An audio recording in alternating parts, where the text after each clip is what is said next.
All right, let's get going. Audio good. What else?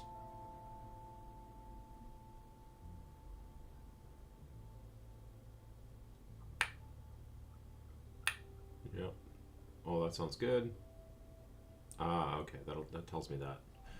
All right, let me pull that in slightly. Fix some things. I gotta fix my desk.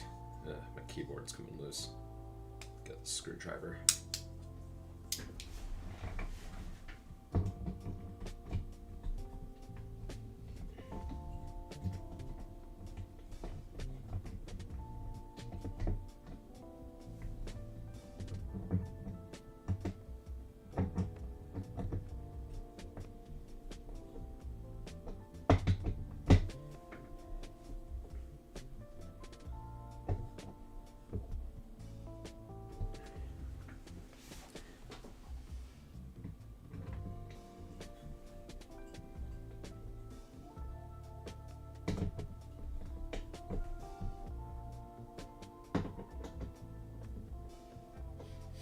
Okay, there we go. Desk fixed. All right, now we've already got, close the simulator. Okay, so we've got ground, now we need sky. Let's get the sky inside this thing. So the issue is the library I want to use for this is still pretty new, and you can't just install it as a plugin. So I can't go to the asset library, I don't think anyway. I'll do sky. No, they didn't add it there. I wonder if they've done an update recently. Yeah, here we go. Sky 3D. Let's refresh. Nah, they haven't updated it in a month. So they're also the ones who do the ground plugin that I'm running here. I actually care more about the sky, and I wish they were putting more dev effort into it. But hopefully that'll change. For now, installation, clone or download the repo. All right, let's do that. Let's go up a directory. Zoom in here. There we go. Maybe that helps with readability. And actually, let me check on stream quality.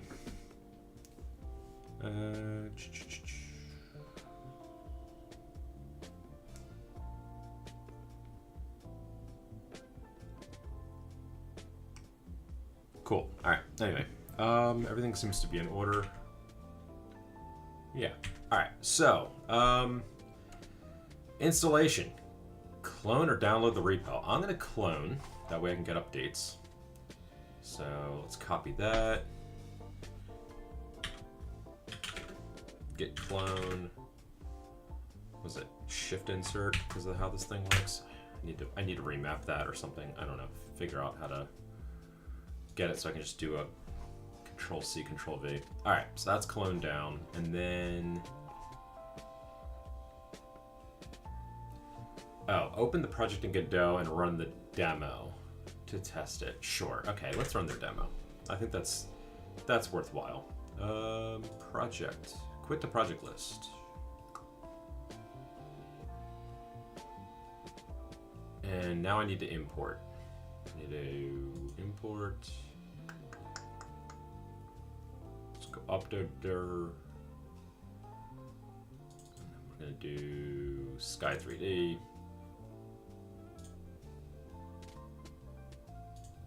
Let's do it. And they say, yeah, just run the Sky 3D demo.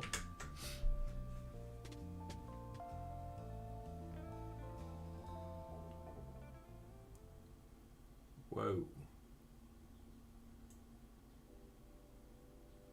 This doesn't seem right.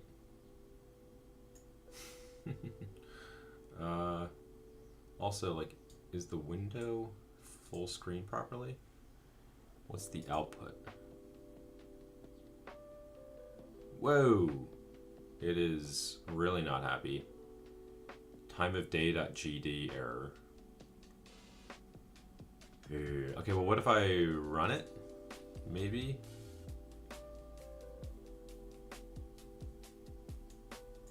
Oh, that's pleasant.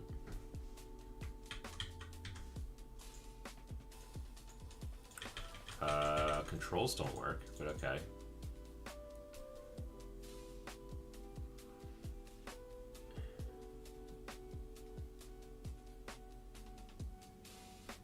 This is disconcerting. I was really hoping to just be able to plug this in and start using it, but I now worry that this is going to be a little bit of a hot mess. And why is this error number going up? Invalid assignment of property or a key sun altitude with value of type float on a base object of type node. All right, well, where's time of? It's probably this script, right? What is it, 349?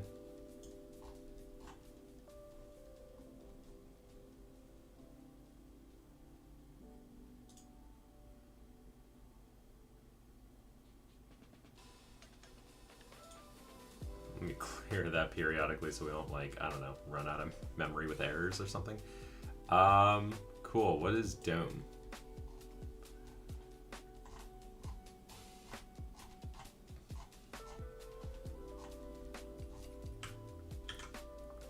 Oops. I always do Command F. Needs to be Control F. Dome.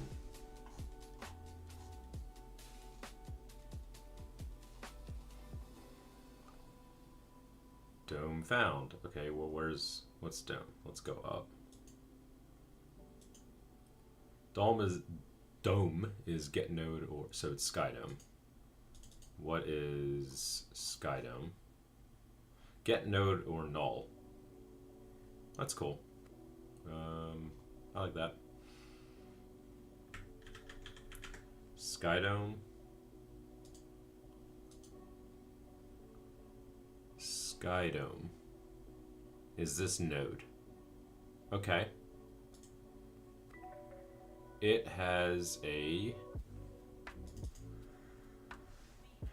dunder dome.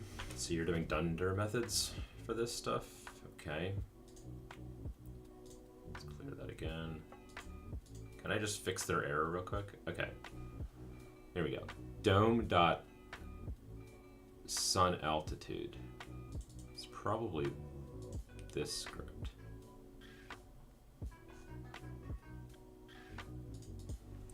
Sun altitude. This is like fixing somebody's shit under pressure. Invalid assignment of property or key sun altitude with a value of type float on a base object of type node sky dome. But that's not what's happening. On line 349.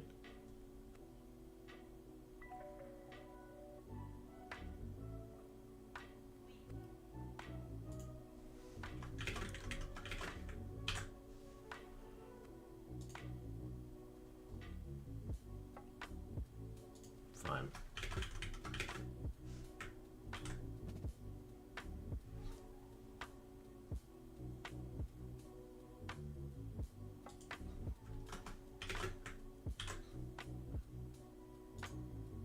No errors. Okay. Cool. So that's fun. So let's take a look. So time of day. So dome should be a, actually if I set a breakpoint here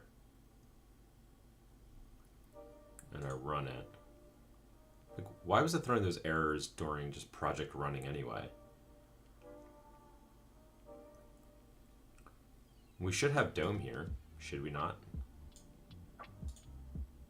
Dome's an object.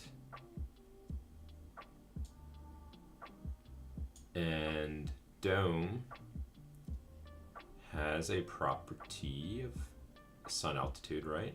Where is that? I do love this set. Like, this is, I do like this, because if it gives me this level of control, I would love to be able to, like, set day-night cycle. I want to, this is what I want. Let's see if I can get this working.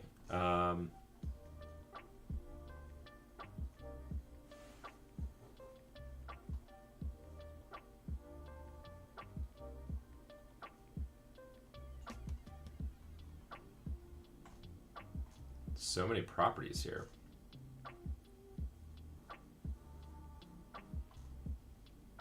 There we go, sun altitude. And it's, yeah, sun altitude. It's not misspelled. So this is at runtime that it has a value. I wonder if there is...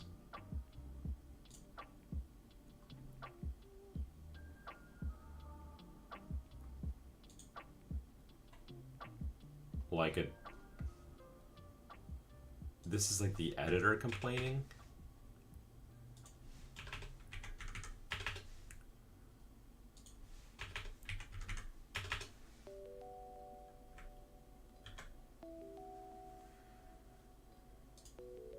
And now we're back to infinite errors.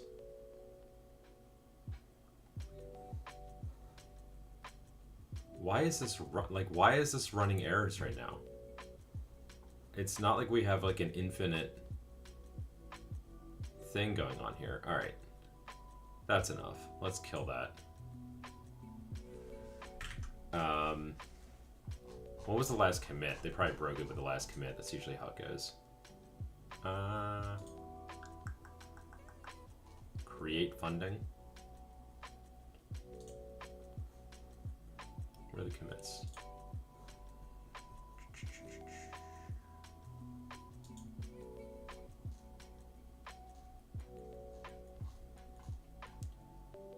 Instead of an else if, it's a while loop.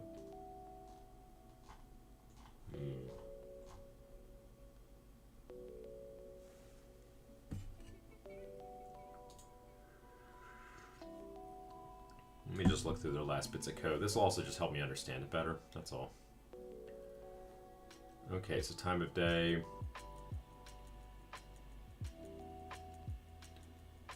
They inverted it? I think that's the actual error. The line it's not the error, but that's the line it's caring about. Fix realistic sun moon position.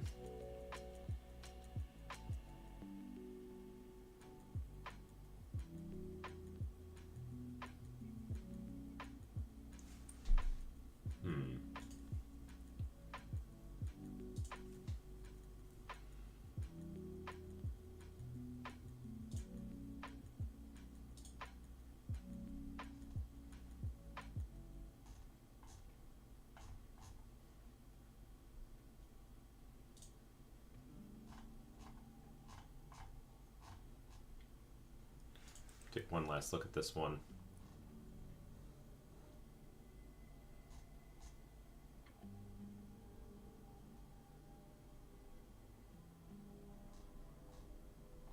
It's kind of odd to me that this is like running in the editor when the game isn't running. I thought that kind of thing wouldn't happen. I thought it would give you a single one-off error.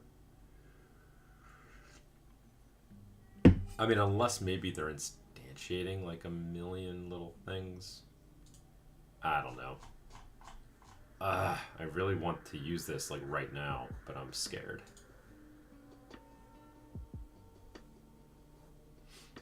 March 16th. Well, let's take a look at this to see if maybe somebody fixed it, and I can just patch it, fix it for myself right now.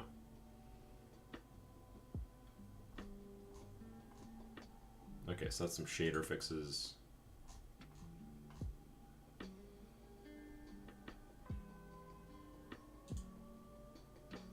And then what's this one?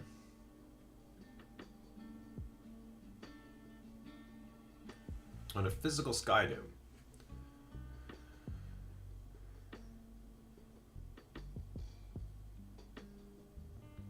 This also means debanding is available. Moon rendering is no longer dependent on a separate instance scene, and instead is set directly on the shader. Lunar phases are directly dependent on the position of the moon relative to the sun.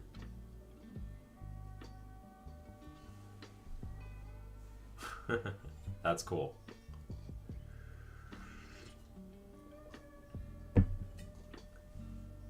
After looking through the current open issues, this may result in the following, blah, blah, blah. When was this? Last month.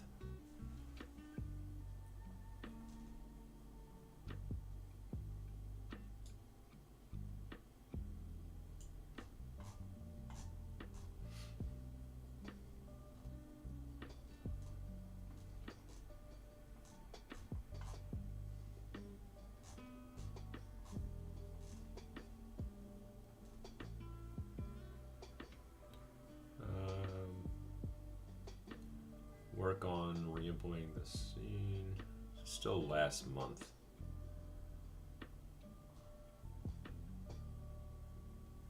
Both last month, but like, oh, March 20th. Okay. So yeah, that's several weeks ago. So I mean, I guess, you know, fairly active development, but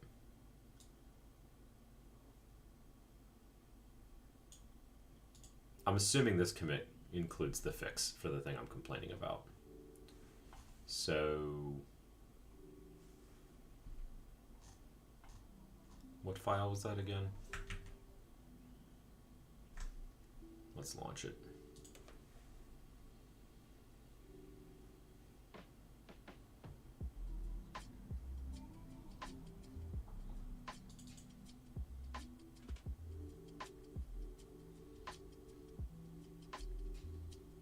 All right. And errors. Oh, that's interesting. Now it doesn't error. So maybe it was just a project loading issue, and or maybe it was a, hopefully it's like a one-time thing. So it's either an intermittent problem, where it'll like happen here and there, or this might be a case of load it once and it's going to throw a bunch of errors, but then once you close and reopen, it doesn't happen again. All right. I'm willing to trust them that they didn't just ruin everything. So YOLO, you know, I'm actually trying to I artificially created a sense of urgency for myself, and I'm trying to get something working in the next 2 weeks that actually feels more like an MVP. Right now I'm at like proof of concept phase. Now I want to get this to be an MVP, and I want to see if I can do that in 2 weeks. So that's my challenge. And for that I need Sky, so let's go get ourselves some Sky. I'm not even gonna go. I'm gonna ignore this. This probably has nothing to do with my issue then. Yeah, chances are I'm the only one having the problem, and if I'm not the only one having the problem, this PR probably has the fix in for it. So yeah, 3 weeks ago. All right. Well, I'll be your first guinea pig if I'm the first one. Let's do it. So we looked at the test scene, copy the add-ons folder. So if we do a copy-r sky source, add-ons. Yep, and then we're gonna go into reading room, add-ons, copy it over, cool. And let's go back into reading room. And copy, yep. Create the folder if missing. And enable the plugin.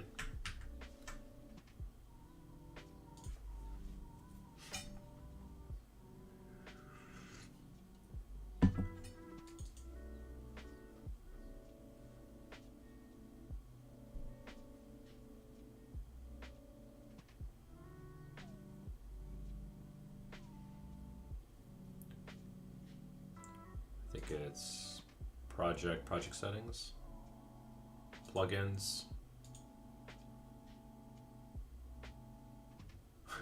I love how it's version 2.0 when Terrain 3D, which definitely feels a lot more mature, is at 1.0, and it's made by the same people. Good times. Let's see here. Okay, so that's enabled. I may have to restart, create or open a scene. Remove any existing world environment node. So, ooh. Okay, well, I guess if it has to be done, it has to be done. So that direction, I'll leave the directional light for now, but let's kill this.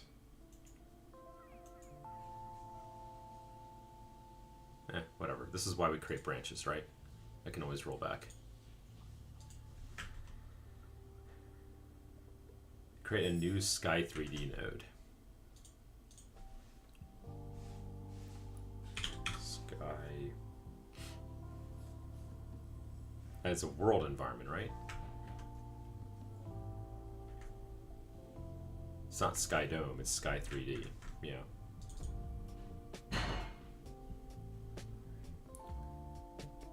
And there we go, we already have sky. With little clouds coming across. Which has a Sky Dome in it.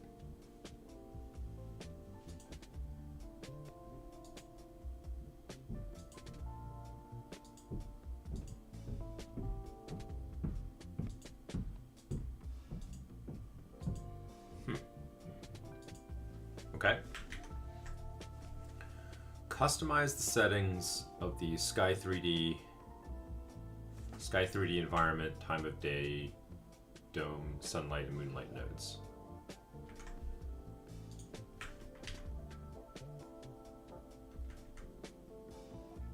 Right.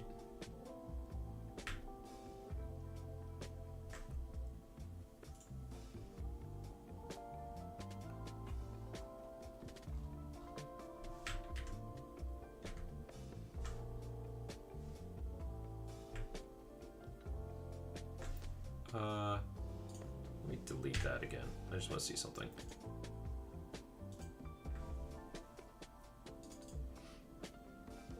Okay, yeah, they were both enabled.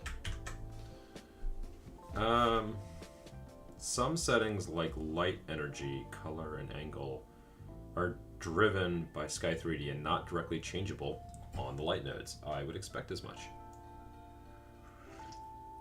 You'll know if they are reset on time updates. Adjust those settings in Sky 3D and Sky Dome, and that's it. That's all you can do to leverage it. All right, well, let's save and run. I'm sure this will work. I do want to. Ooh. That looks pretty good, actually.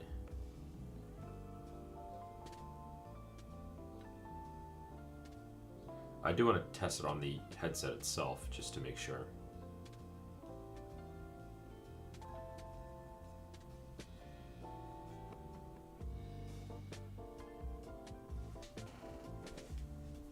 All right.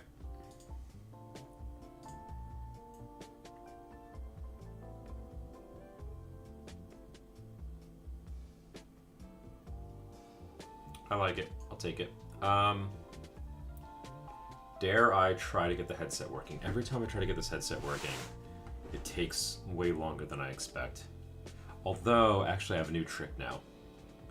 And the new trick is... Well, actually... Meta isn't running right now. So that's probably in my favor.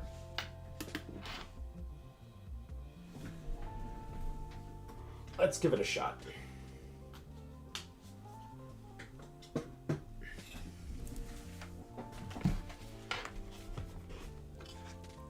Let's move that out of the way.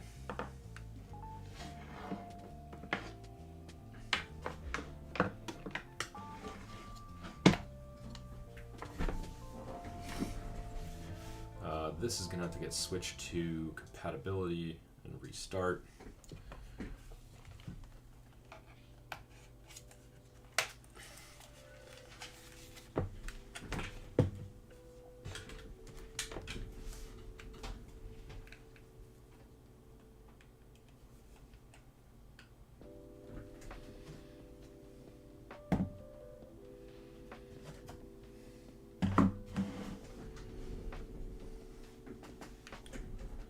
Textures were decompressed with a compatibility render.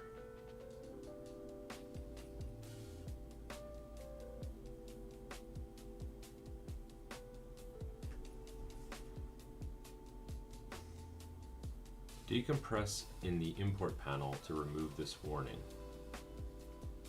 See supported renderers doc, but I had this working before. Well, whatever, we'll see. Let's just get it running on the Quest. Where do I have this? Here we go.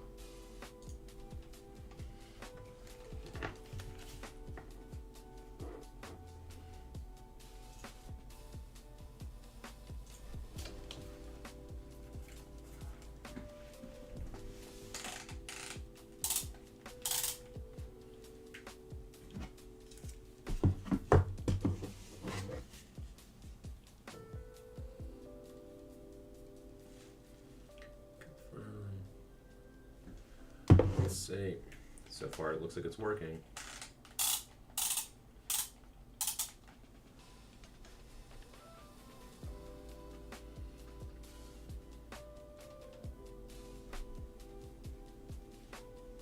Okay, well, at least put me into that mode. Now let me rerun it.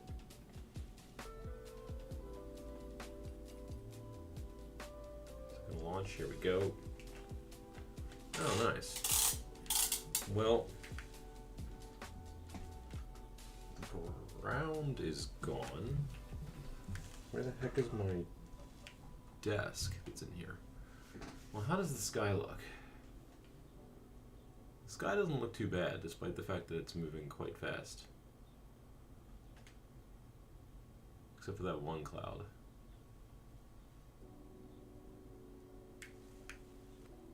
Alright, well, I'm reasonably happy with it.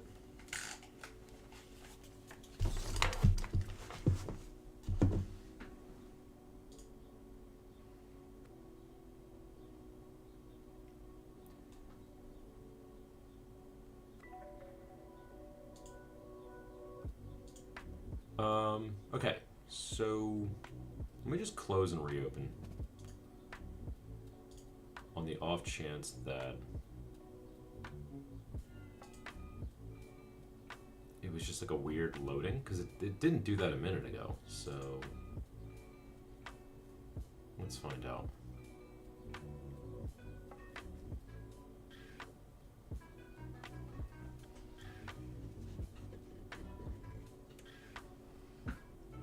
Nope, same problem. So what is it saying? Decompress in the import panel. Project settings. I feel like I saw something about this.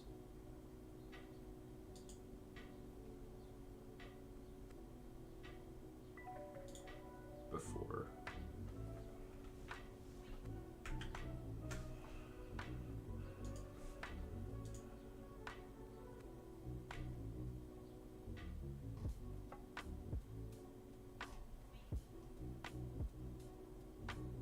I thought like when I watched one of their videos or something, they talked about this exact issue. That's all about preparing textures, right? Setting up assets.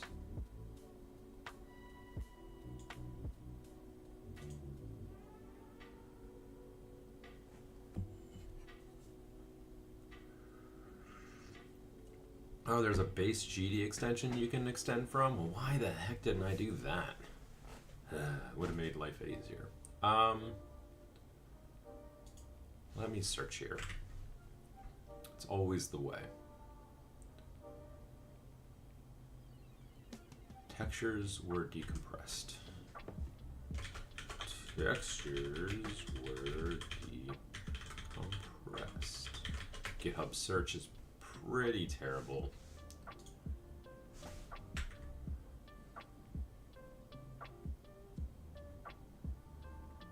Textures were decompressed.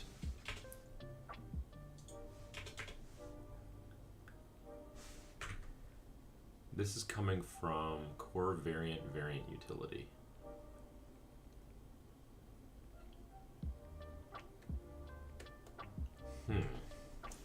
All right, what if I delete that?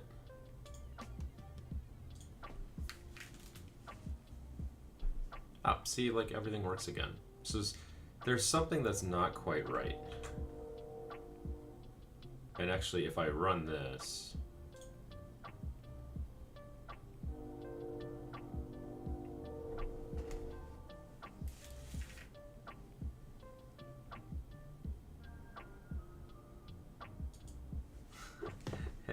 hey Bear, what's up, man? Good to see you back. Yeah, I'm just trying out Sky 3D, so I finally got all the OCR working. Let me see if this actually works right now so I can show you. But yeah, so I've got the OCR working, so now I'm starting on world building and just trying to get it feel atmospheric. Let's see. Okay, well, let me see what you see. Do you see... Okay, you roughly see what I'm seeing. Cool. So if I stand up, I can actually grab the book, and if I hit the button, it'll take about 10 seconds, and because there's no good lighting in here, because I don't have the skybox now, I just deleted it. It'll take a moment, and then here's 2 pages of the book. And I made a couple of other improvements, so now like quotes show up properly, and if I hit it again, it's actually going to cycle through another page, an entire chapter of a book. So now I got it so I can have like a bunch of different test scenarios that I can cycle through. Yep, there we go. So now this is like the end of one chapter, and this is the start of a new chapter. So I have a bunch of text formatting improvements I need to make, but I know exactly what those are. So I'm kind of moving on to the next challenge of things.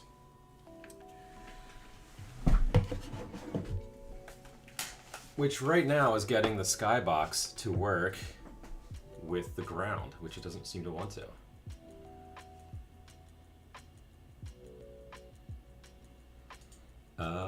So if again, it says add, well, actually maybe I had added at the wrong tier, so maybe I have to add it to main. Their instructions don't say.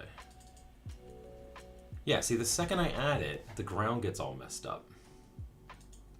It doesn't like it. And there's no error here, but if I save and I reload,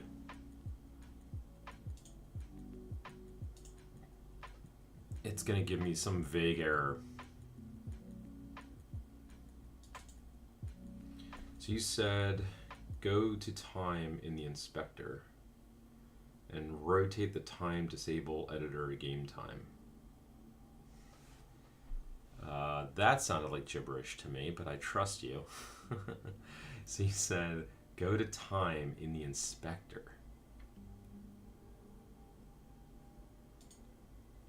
On the time, and then rotate the time. Disable editor game time.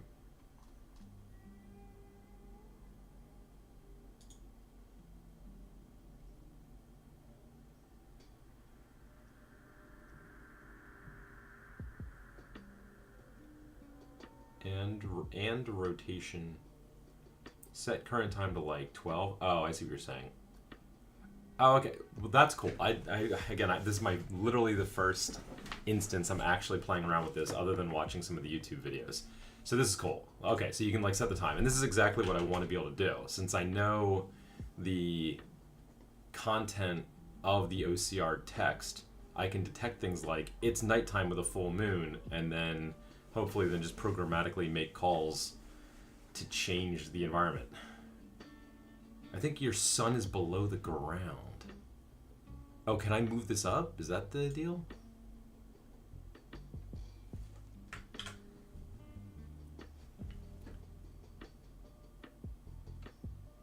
The sun is below the ground. But then why would that cause like the table's like invisible? Like the table's there, like I can see like the outline of the button and I can kind of see the hands, but they just like, they're just gone, you know? I think your sun, Visibility disable fog. So the enable game time, I assume I want game time on, but you said, okay, visibility disable fog. Actually, I'm gonna switch off of the VR headset because I don't want to have to take it on and off again. And the only way that seems to work is if I switch to mobile mode instead of compatibility. And then I can run XR Simulator. And that'll be quicker. I actually set up recording of XR Simulator, so... Oh, well, actually so in XR Simulator it seems like it might work. That's curious. But I set up a recording, so right now I'm like clicking the button, I'm removing my hands from the keyboard, and I'm letting a script run that is playing right now to test everything. Okay, but so now, and I have noticed some things behave differently between compatibility and mobile. So in this case, it looks like, I mean, everything looks good now, but not on compatibility. Maybe Sky 3D doesn't support compatibility. That's... Well, and so actually, I think when I actually deploy it to the headset, and I think if I set up... I guess I haven't finished properly setting up all the VR headset settings. I think if I do that, I don't know... I think it would be mobile for the VR headset. And I think the only reason I need to switch to compatibility is that for whatever reason, when using the device connection here like this, it has to be compatibility mode for whatever reason. But if I actually put my headset into dev mode and actually go through the process of creating an Android export in Godot, I think it would be mobile. I think the mobile setting would be that for the VR. Let me see here. Yeah, I mean, you definitely know all this stuff better than I do. Yeah, maybe it doesn't support compatibility. I definitely believe that. Yeah, compatibility is the old OpenGL renderer. And it's going to be the Forward Plus, but yeah, Forward Plus isn't fully supported on a lot of things, right? So for now, like, there's a lot of things that I think for XR anyway, they tell you don't use Forward Plus. I think you can, but things might not work correctly. But I tried to target mobile, but it allowed more lights, which caused issues on the Quest 2. Okay, I need to just sit down and actually set up an Android export for Godot so I can then properly test it. If you do PC VR Forward Plus is fine. Ah, right. Targeting the headsets do mobile. If mobile has performance problems, you do compatibility. Okay.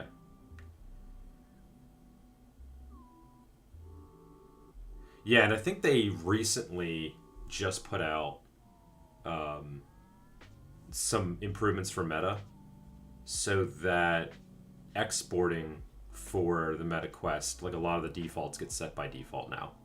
So you don't have to like go through and click the 7 or 8 different settings that you have to just read about and go through that painful process. Is that a star in the sky? That is a star in the sky. This is cool. I like it.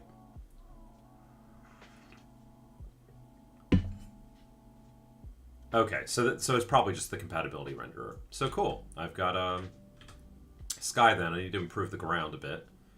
Now my question is, how much further do I want to go with this in terms of like improving? Like, do I want to fidget with all the settings? I guess I should just not even worry. Like, I don't like the look of the ground and everything, but my initial proof of concept is, I believe the text that I'll have to go back and reread it. But I'm pretty sure the text I'm working with has like day-night references in it. So let's see here. Where did I make notes of that? Yeah, so at least the one Harry Potter page mentions night, darkness, but then it mentions dawn in the morning. But I think that's page 2. It sets those. So, and then rain, downpour, coast. Like these were all like the actionable words that I pulled out of it when I walked through it.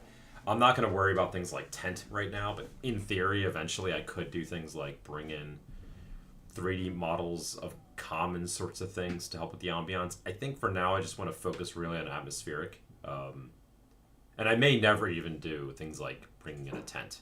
But I do want to do like night, darkness, dawn, morning, dreary. Okay, it's dreary. Like that should... the word sodden is a good word that got used there. So I do think that like words like these I want to trigger actions off of. So let me maybe start trying to call into Sky 3D for that. So how am I going to do this? So OCR complete. I do the page updates. I add that to the game state. Yeah, add page text. Page text finishes, and then I emit the signal, which then the book text picks up on and goes and grabs the pages. This I need to rename, this book.ocr, because this is actually attached to...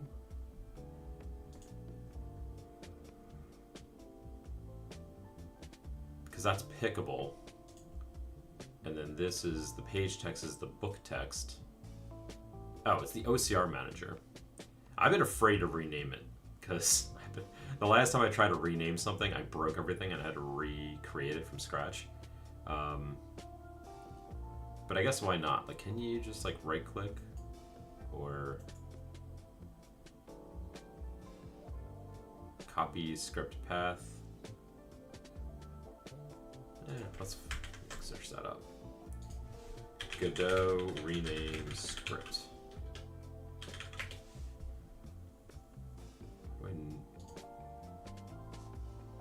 This is 9 years ago. I'm not going to go off of that. Past year.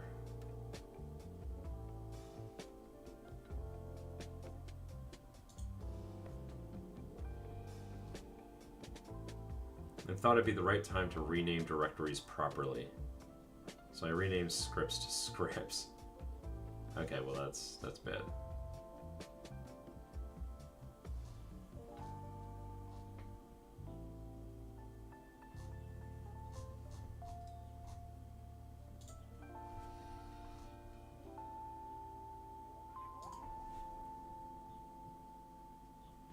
Open issue.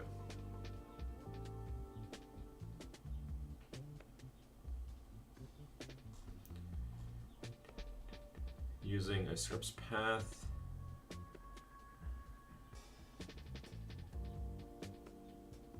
Okay, so create a script. In another script, load the first script. Yeah, well, sure. Rename the first script's name. But like, is it that simple? Can I just like, I can't like right click here and rename it. My instinct would be to do it through the editor since that's likely to be the smart move. Maybe I can rename it down here.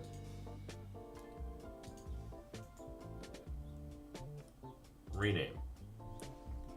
OCR manager.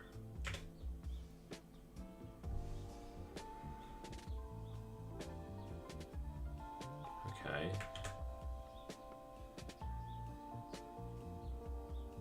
If let me just reload the project just to make sure it didn't. That error might be like a quick temporary one.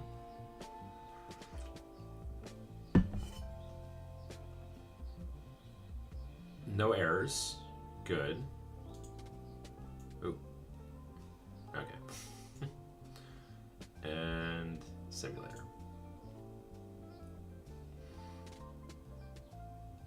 Okay, so everything just still works. That's fine. So that means if you want to rename a file, you do it through the file system here. I'm gonna guess if I try to rename this out in the regular file system, it would probably freak because Godot is probably expecting to find the script. Yeah. Okay, so now things are named properly.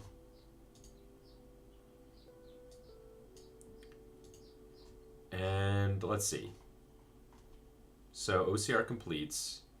We do our processing of the Hawker HTML.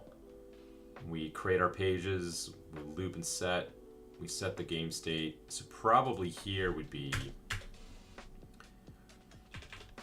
you know what, I'll leave this comment here because I'm gonna have to do that next. Let me just start down here. So, let's write some pseudocode. Detect, and I'm going to go the naive approach. I'm not going to try to make this smart. I'm not going to try to go pull in some AI or some other nonsense. Like, just keep it simple. KISS principle. So, yeah. So, detect keywords in text.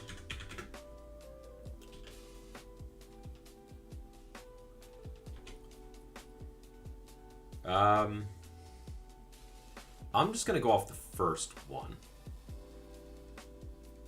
So what does this mean? I guess like it's going to be like a list of keywords mapped to a given like behavior change. So that could be in this case like night, comma, darkness result in change time of day to night. Now I probably want to freeze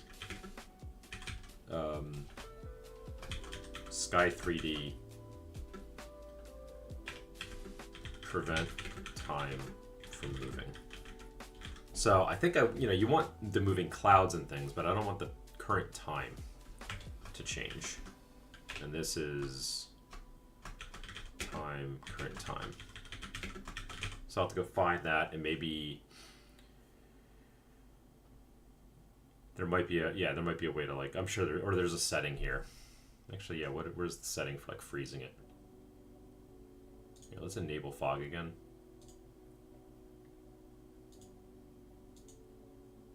Okay, I like the fog. Okay, so it looks like the lighting failed. And because there was no lighting, that caused my objects here to disappear. So lighting incompatibility mode was failing. Ah, okay, here we go.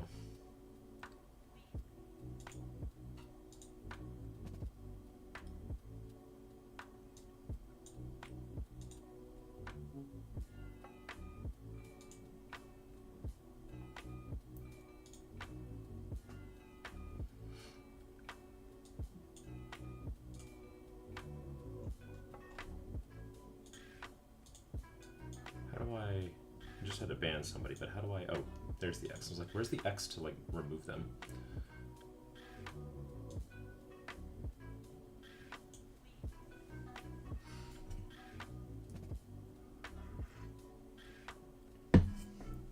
Yeah, Bear, I checked out your itch.io. You got some cool projects on there, man. I haven't made my itch.io account yet, so that's on my to-do list, actually, for later today, because I do need to start getting some stuff out there. I've been meaning, actually, to go back to yours and play a few more of your things, because I only play, like, one or two, and I put it on my to-do list to go mess with them. I've never really spent much time on itch.io. I knew it existed. I'd been there once or twice, but now I think I need to spend some quality time. Okay, so Sky 3D enabled. Well, that's cool. Okay, so everything goes dark. Clouds enabled. Yeah. All right. Enable editor time. Let me clear that.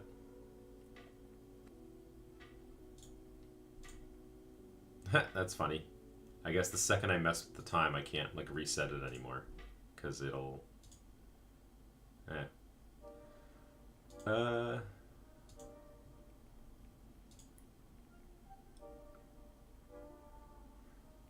Oh, editor time and game time. I think I'll leave editor time on for now. Game time, I guess that means it'll be frozen when we run it.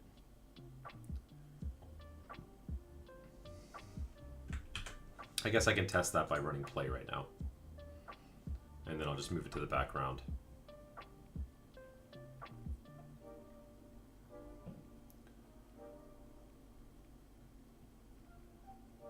Yeah, and then I'll expect that to still be just as bright, even though the editor time, once it's nighttime, I'll look over and confirm that it's still light out over in the game, the running game. But almost certainly that's what it is. So let's go back to scripts. So actually, I think it's a enable game time false. So that should be all I have to do in order to turn that off. Minutes per day. Update interval is set to 0.1. But that doesn't matter. Okay, so I mean, there are some smarter things that I could do. Again, I'm going to try to keep it simple and not overcomplicate things just yet. But I know, for instance, like the one book I was reading with my daughter, at one point it does say it's like, oh, it's the hunter's moon that night. So I was like, oh, okay, well, if that comes up, then I know, at least with Sky 3D, it seems like I could actually probably find the exact setting to tell it to fast forward to the exact point in the lunar calendar where it's a hunter's moon and put that in the sky. So I want to do cool things like that, but that's super niche, and eventually, if I did go down that route, you'd end up with like a shit ton of different level lookups, right? So if the phrase hunter moon or hunter's moon shows up in the text, then that triggers like a very specific setting action, which, so I think it's always important when you're writing code sometimes to like dream about the big dream of where you'd want to take things, and then kind of include that in your architecture, but don't overdo it, right? Like then it's always also like, okay, I know in the long-term future I want it so I can do some sort of lookup where, you know, I could, yeah, I guess it would be like, I'd have to handle like word or phrase. So in this case, it's like, I think the phrase is like hunter moon, or hunter's, I think it was like hunter's moon. But I'd probably, just in case the OCR messes it up, I would probably check for like hunter and moon. Like, or actually like check for hunter, if hunter is found, like next word moon. And as long as that's true, as long as like hunter was found in the first word, check the second word for moon. And if those things are true, then and ideally this would be like a file lookup. So this would be some sort of file that I would check against that would then say, here's the setting to go change. Change specific settings. Which could be multiple settings, right? It could be changing it from time of day and then change the calendar date to go to a certain day of the calendar. Could also be other layers, like, hey, it needs to be raining, and then it also needs to be foggy, and then it also. So that could trigger many settings.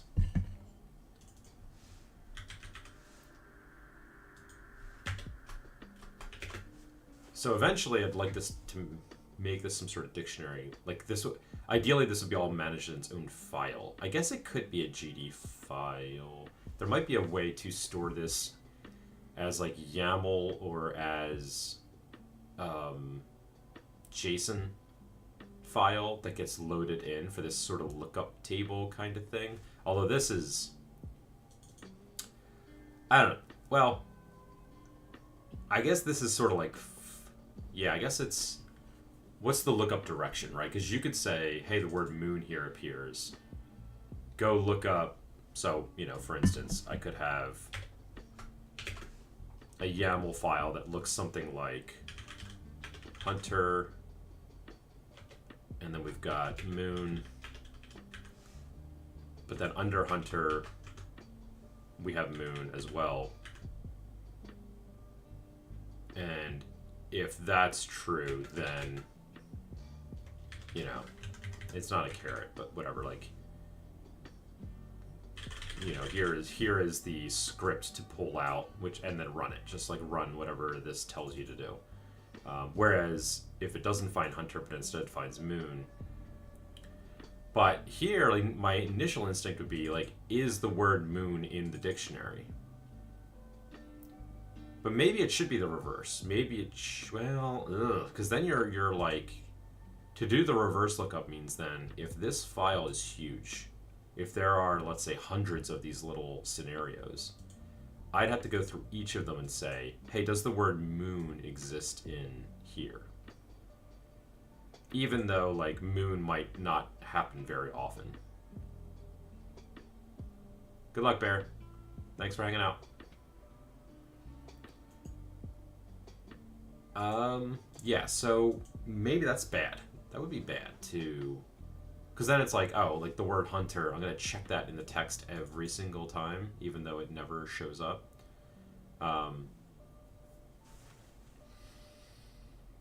Or maybe that's not bad, because the text can get pretty big, right? You're talking about a page of text is going to have however many words.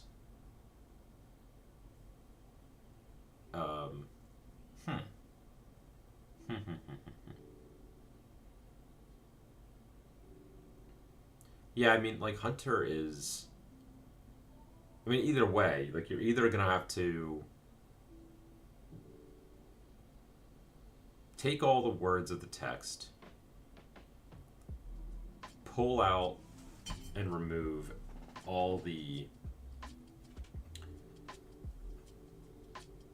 Like, pull out and remove all the common words.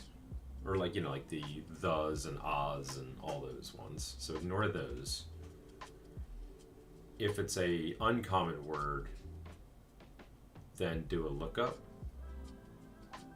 I guess we would want to do it that way, because if it occurs in the first... Well, yeah, I guess we're doing it page by page, right?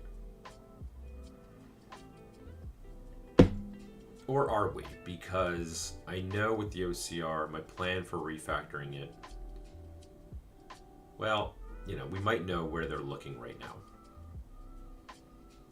So if we know where they're looking right now, I guess it also, no, you know what? It does make sense to start from the page. Because if in the first sentence of the page, we detect a keyword to trigger off of, then we know we don't have to care anymore. We can kind of short circuit and be done. So we don't necessarily have to process the entire... Oops, speaking of, where are we at? Is it midnight? Okay, so it's getting dark in the editor here, but over here it's still light.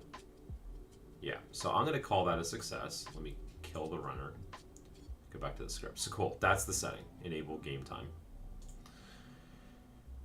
Yeah, so whereas if I took the opposite approach, if there's 300 of these things, I'm going to have to do 300 checks every single time instead of being able to short circuit.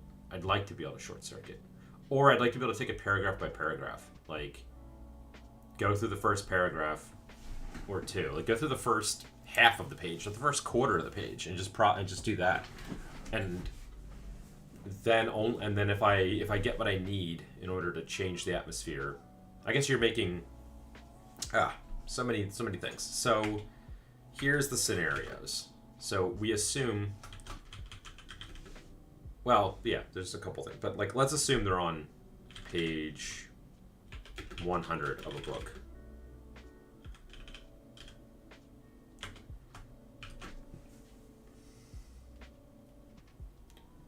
Even if it's like page 1 of a new chapter, I think we would still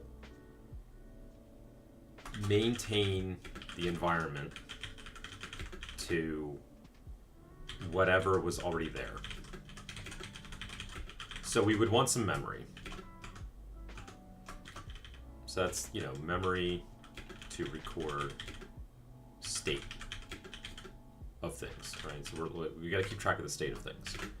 So if we go through the first paragraph or the first half of the page and nothing changes, then nothing changes. Like, we're still going off of yesterday's data. Okay. In the case of these two pages, I do know, like, these words happened in order, I think. I think it was tent, then night, then darkness. Then we saw dawn. And I think this was on page 2, and this was on page 1, but it might not have been. This might have been in the first half of the first page, and this might have been in the second half of the page. Now, for the moment, I can't detect where the user is. So, to be hacky about it, I would process, like, the first half of the page. And I guess we would be looking for, like, look for criteria. Like, there's like, let's call it buckets of change. Let's call them that. So one is like day, night. or, well, and not even day, night. I mean, we're talking, let's call it time of day. Because that can mean a lot of things. If it says morning, then that could be, you know, we change it to a dawn scene, right? We could just change the clock based on what category they fall into with that text. If, you know,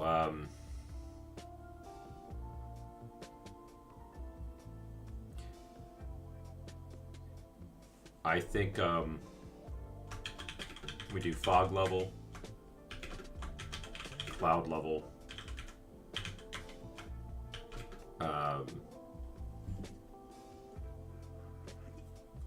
season. Can we detect the season? And I think that's it for now. I guess I'd also like to be able to do like rain/storm. Well, I guess there's also like setting, but this is setting will come later, because that could be forest, snow, mountains, beach, ocean, lake,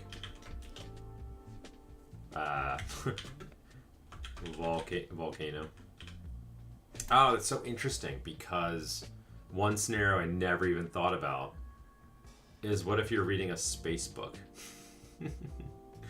So you're in space. You know what? I'll put it here. Space. Because, well, I guess even if you're in space, if you're on a spaceship,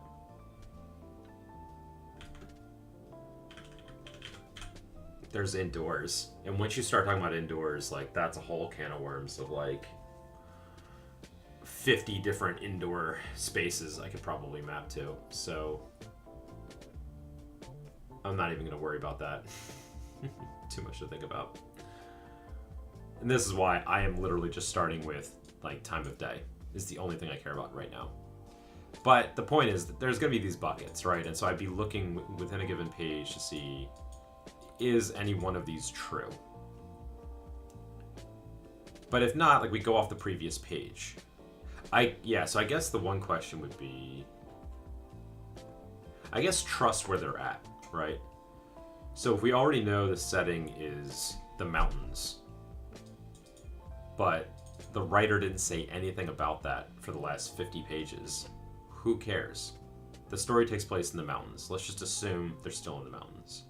Doesn't matter if a new chapter started. Now, I would expect the writer to, if the chapter changes and the setting changes, that the first thing they would say is they would change the setting. You would think that that would be what would happen. Yeah. So, trust where they're at. If it is the first page, so I guess you could say, like, for these buckets, I could do some sort of check of, so we could do, I'm going to name it something else, but bucket metadata. And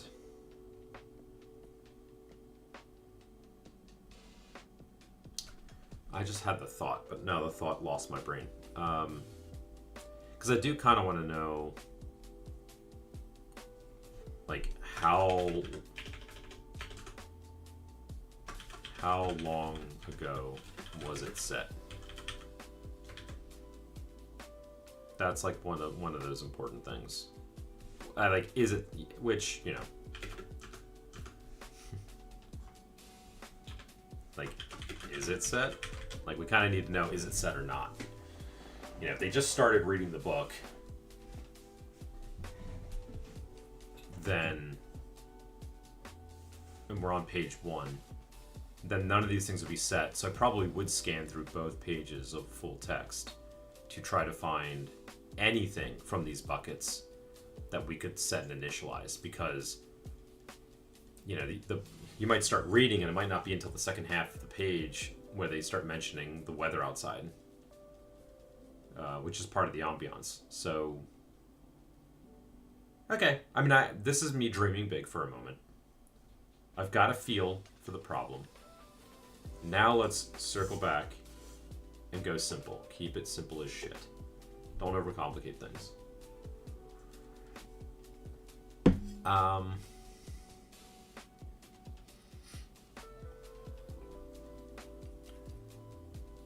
thought I might have to do this from code. That was stupid of me. I don't need to do that. I've already turned it off.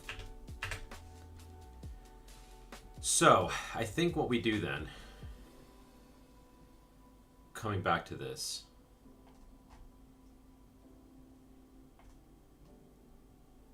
is, so we could do a structure like this. So that way when I come across the word hunter,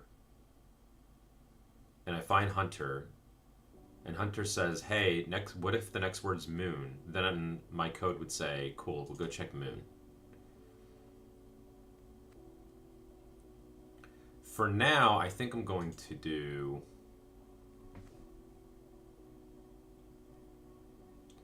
Yeah, so it's almost like, well... So I've got page one, I've got a page. A page is made up of lines. A line, is that it? Yeah, page number is complete, max X, title. Page is made up of a line is made up of text. Okay. So I could just do for line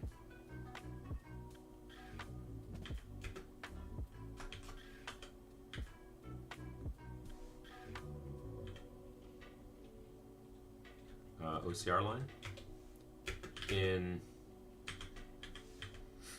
page one, and then for word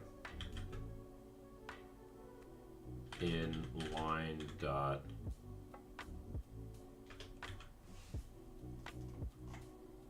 why is this not working?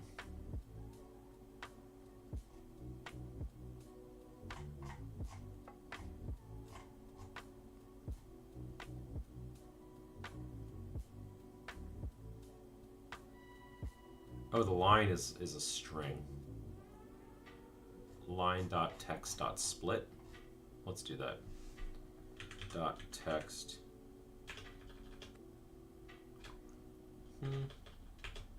Line dot text. Pass.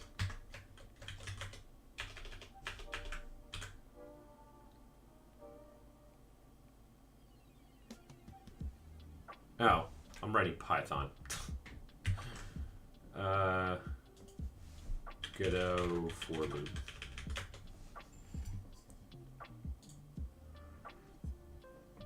Oh, I wasn't expecting to get this site. Okay.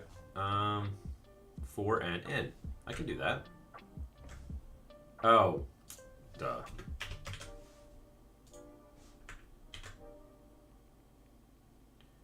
Unable to iterate on object of type page. Ah. There we go. Silly. Okay. For word in, word is of type string, in line dot text dot split on space. Let's just do print word. Let's clear that out and let's run it. Now I should get a bunch of words printing right at the end of things. I'm gonna have to do something about the lighting, because if it's nighttime, you still need to be able to read the book.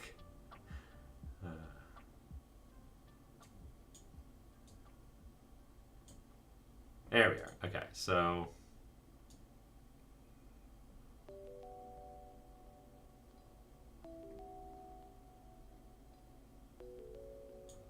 Cool.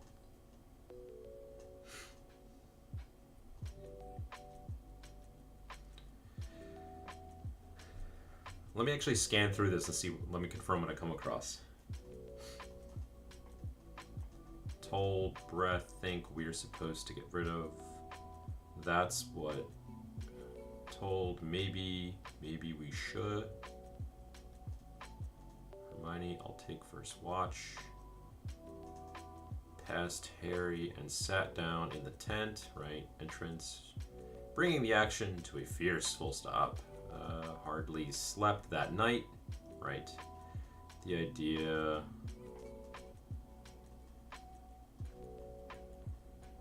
Wand, stone, cloak, possess them all. Open at the close. But what was the close? Stone. Hard stone. Dumbledore question in person. Harry words. Niche. In the darkness. But the golden ball would not open. Wishing, scar, burn. Blah, blah, blah. United want the very same thing. But then... Sure. What's true? Scared. Resurrection stone. Possess the mouth again. Snitch, kiss, swallow. Yield. It was nearly dawn when he remembered. Okay. So I think that...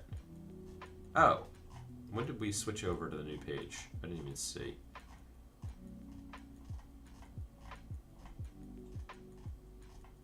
Oh, no, wait. This is the first page.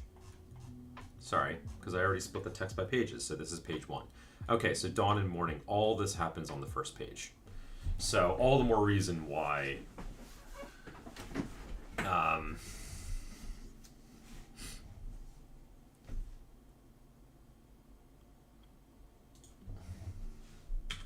I need to do like a portion. Well, no, actually this should be good, because what I'm going to do is, for the moment, my initial thing is going to be, hey, let's just scan until we find something that's not set, and set it. Maybe not, because again, we have to assume that any change is a change, right? Like, that we have to make.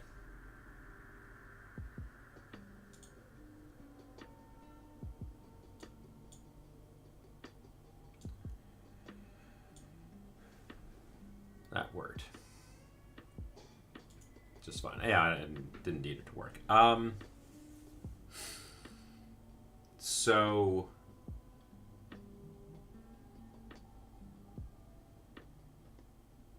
maybe this is a good time to simulate parsing like the first half of it and then parse the second half.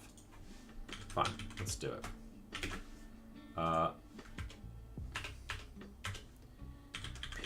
Let's do a print here. Print page 1 dot lines dot size.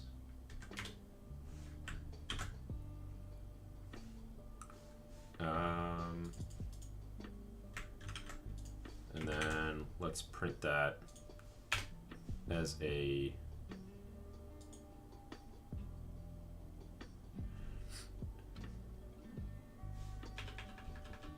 I do lines.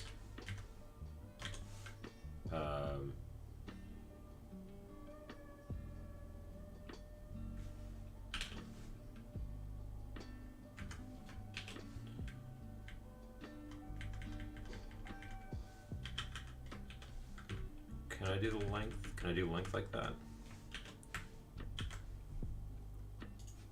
Let's see what happens.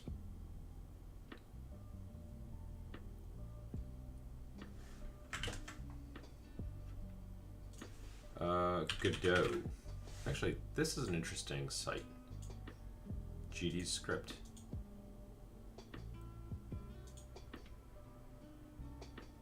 Let me just give it a shot. I don't know how old this is. It says 2025, but that could just be a script that updates that.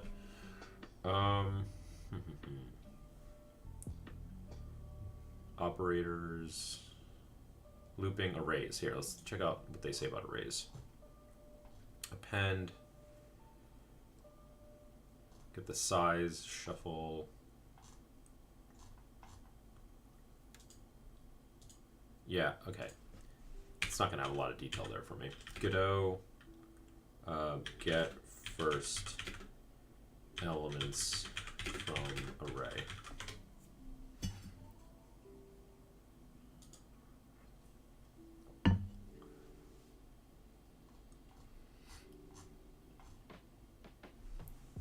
Slice. Maybe you want slice method. Here's some examples. A is unchanged by the slice. Gotcha. Okay. Cool. Well, I might as well just run it again.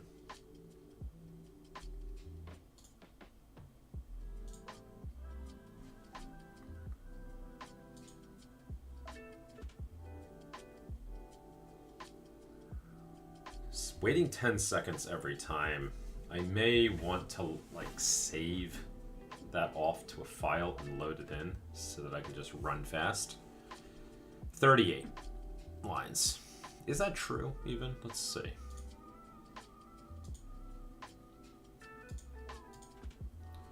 Uh, 1, 2, 3, 4, 5, 6, 7, 8, 9, 10, 11, 12, 13, 14, 15, 16, 17, 18, 19, 20, 21.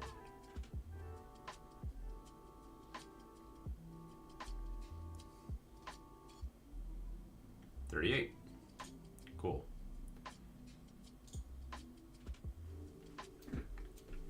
So let's just do var half page int equals page 1 dot slice.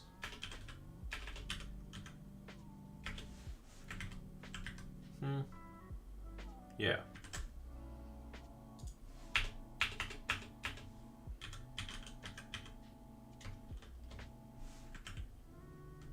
Oh.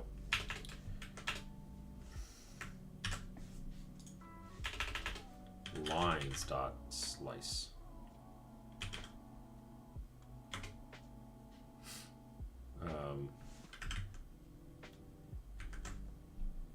Zero to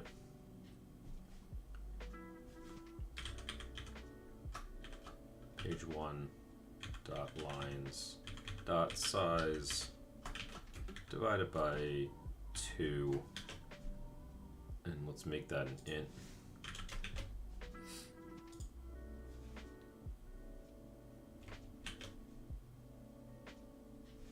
And then kill that. Let's do print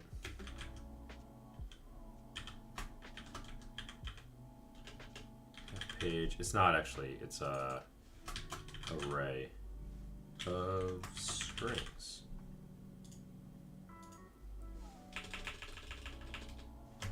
Print half page dot size.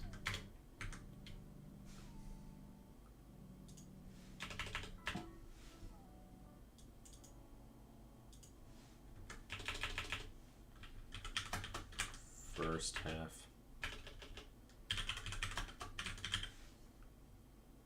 My typing is today. Let's go up with me.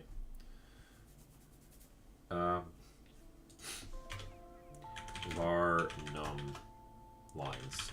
Let's just keep this simple.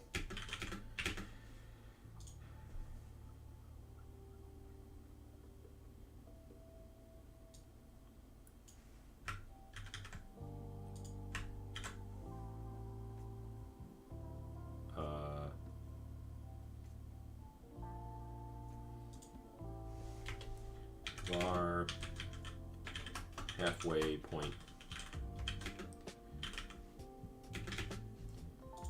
I can always merge it later.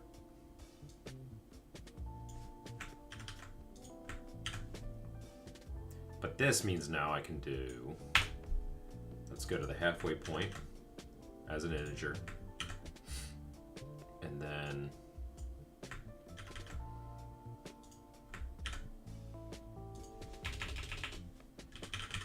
second half. And we'll do halfway point.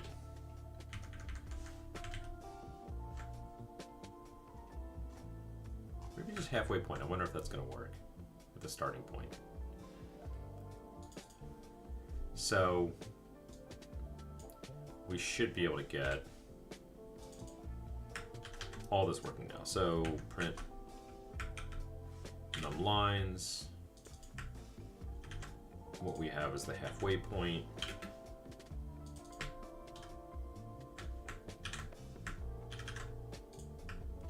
Dot size, and then dot size. And now this all should look right.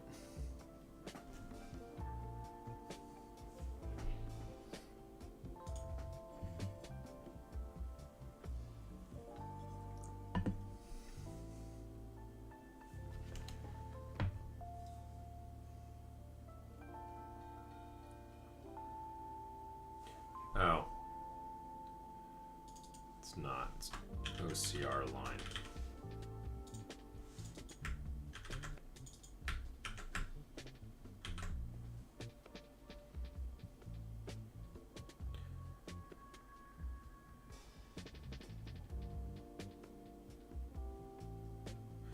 Oh,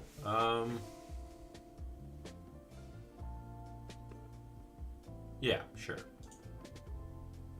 It should still work.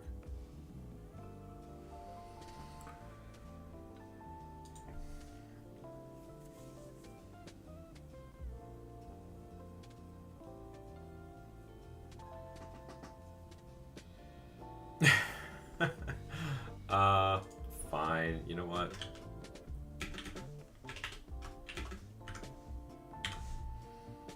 Be that way.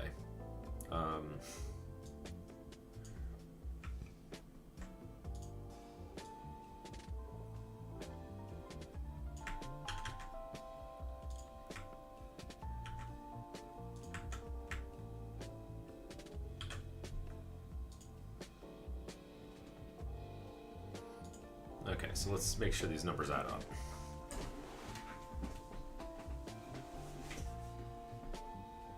Unfortunately, it's an even number of lines, so division by 2 will be an even split. The question will be, what happens if it's an odd number of lines? So in this case, we got 38, and 9 times 2 is 18. Yep, so that's correct. And then 19 times 2. Yeah, so they should each have 19 of them. Perfect. So even split. Perfect.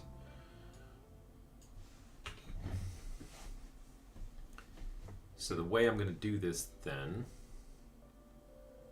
is I'll bring this up here.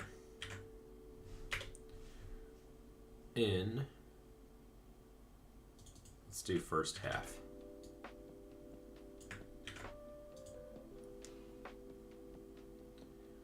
And then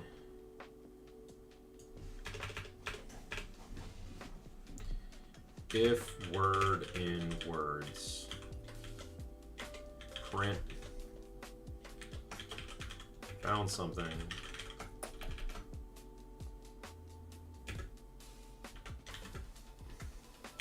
word. And that should work.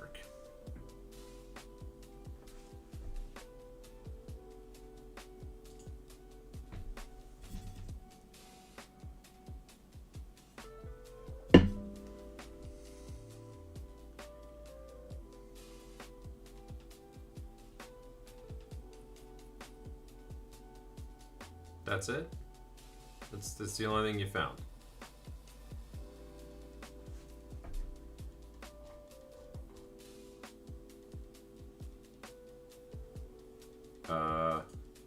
Okay. That doesn't make any sense. Print word.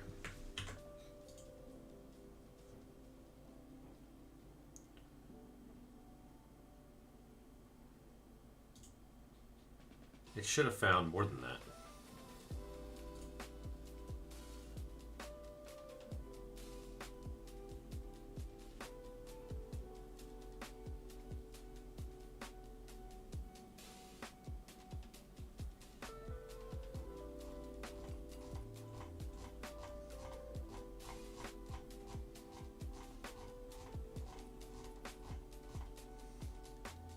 So,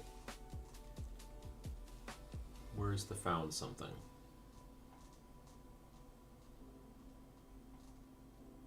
There's the found something, tent. But now we should find night. Ah, okay.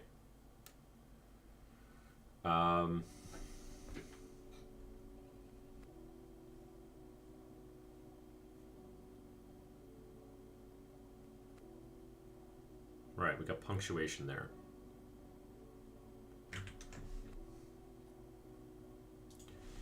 Godot string remove. Well, I already have something for this. Where do I have it? I do have like the is junk.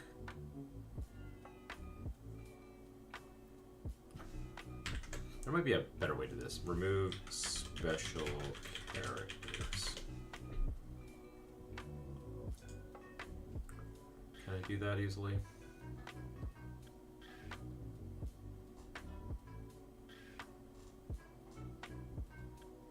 Remove characters from the beginning and the end. Use replace. Okay, so it's just like Python in that sense.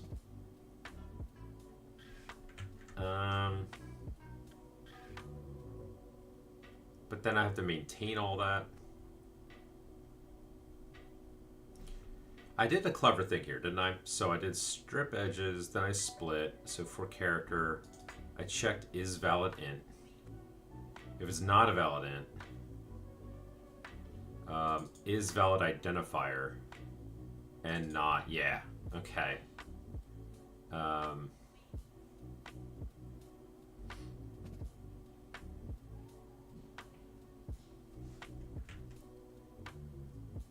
But this is...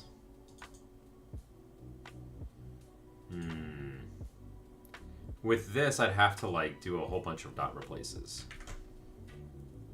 Maybe let me just make a remove special characters, and I may change this later as well to like use that function. Let me make a helper function here. Def remove special, or actually like get only text. Text, which is a string, and it's going to, how's this work again? Yeah, it's going to return a string.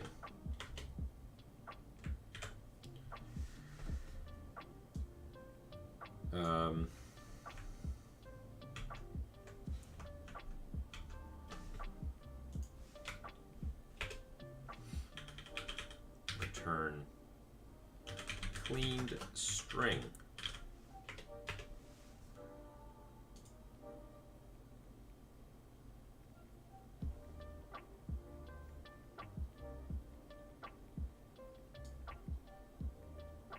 What do you mean unexpected identifier?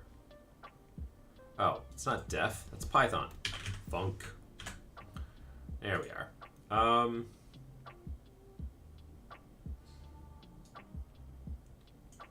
Tab.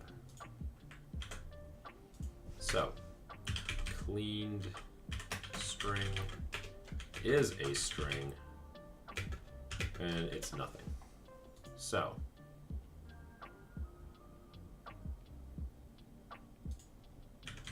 my Python keeps blending in. So, if not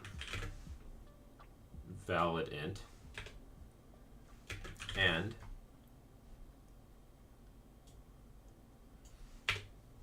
so instead of like looking for specific one-off special characters, I'm just looking to see if it's alphabetical. If it's alphabetic, then I append it. This is gonna be I don't know. I don't know if this is the right way to do it. But otherwise, I'm gonna have to do a dot split, dot split, dot split. Like, hold on.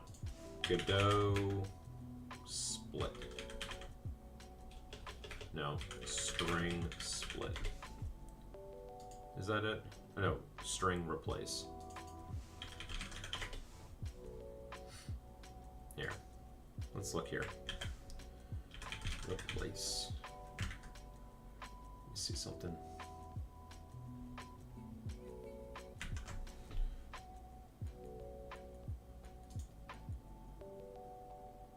Okay, let's go to the definition of this. So, replaces all occurrences of what inside a string with a given for what.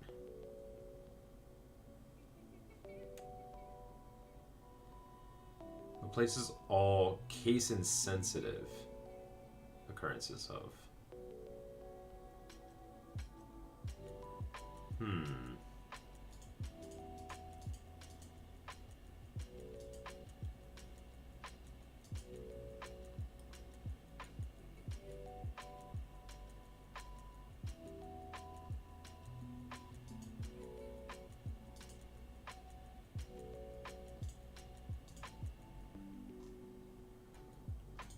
Let me go with Godot replace all special characters.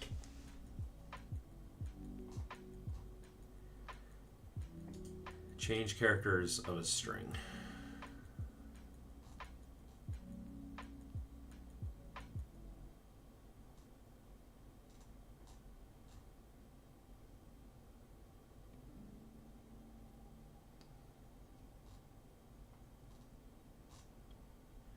Yeah, but how to remove all punctuation from a string?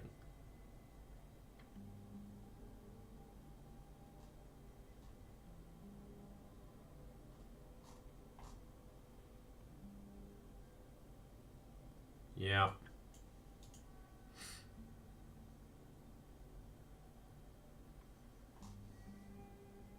But there's no, like, replace from list.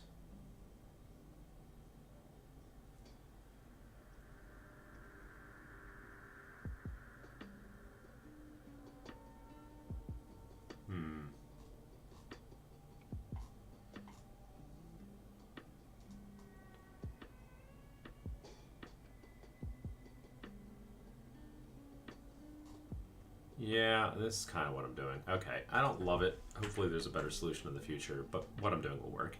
So we go through all the characters in the string. If it's not a valid int, and it's a valid identifier, and it's not an underscore, then we do cleaned string plus equals car. And now, if I rerun it,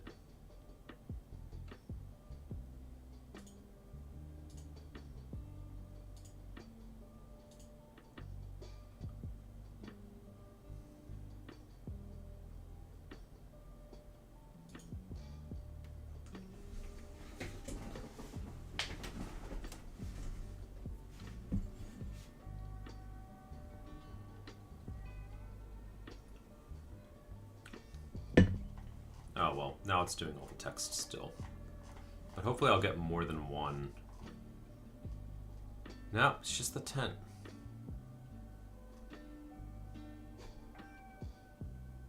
Oh, I'm not even using it. Joy.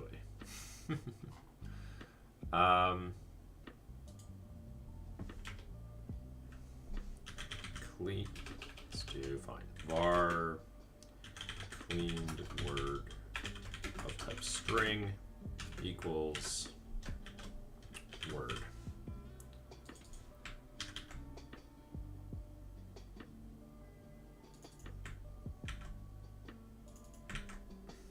And I'm feeling confident this will work, so let's just comment that out so I don't have to do as much scrolling.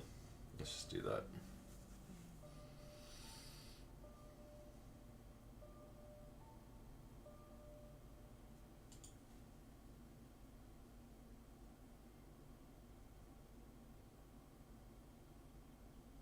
Tent night.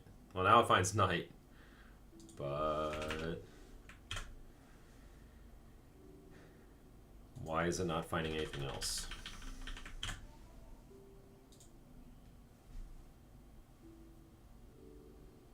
Speaking of, while I'm here, let me go up the time interval. I could wonder if that's gonna... Let's actually, you know, set it to 10. Let's do it.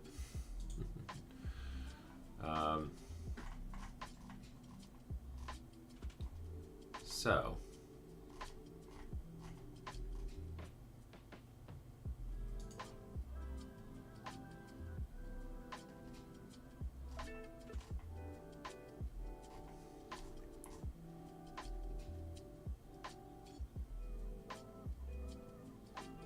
Oh. Darn it. I wanted to print clean word. Now let's see how quickly the time moves. In theory, time's going to move pretty fast now. I'll move that over there so I can see how quickly it changes. I assume that update interval will cause that. Yeah, so it did remove all the special characters. There's night. Deathly. Oh, we're gonna have to do it 2 lower. That's why.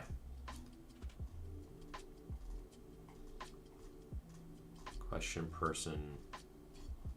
Whoa, and Harry murmured words too.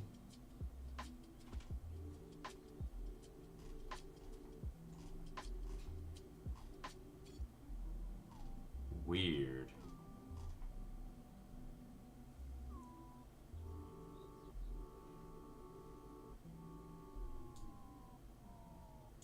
So it failed.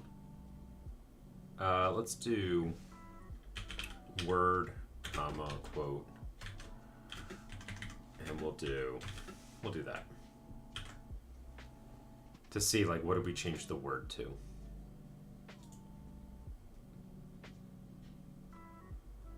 Oh, but we're only doing the first half, right? Right. So darkness maybe occurred in the second half.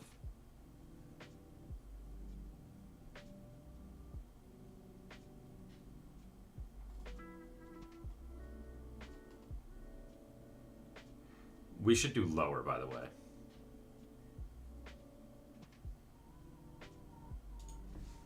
Let's make this get simple text. And then...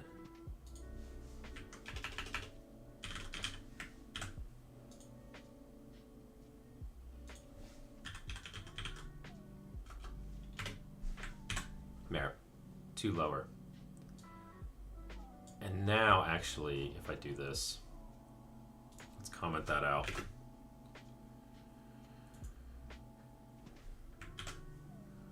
Now let's run it again.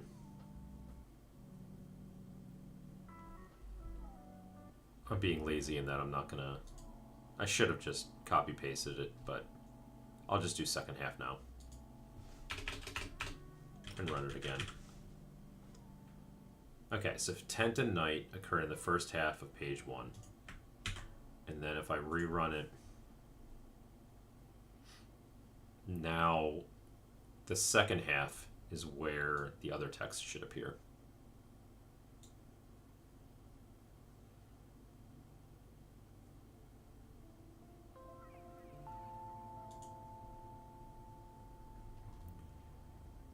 Darkness dawned. Right. And now... if I did this as page 2, I'm gonna end up making this a function. So let's just do var page OCR page equals page 1.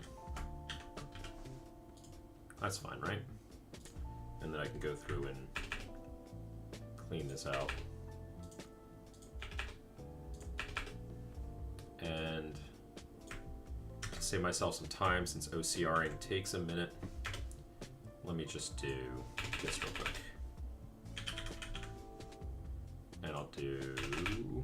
print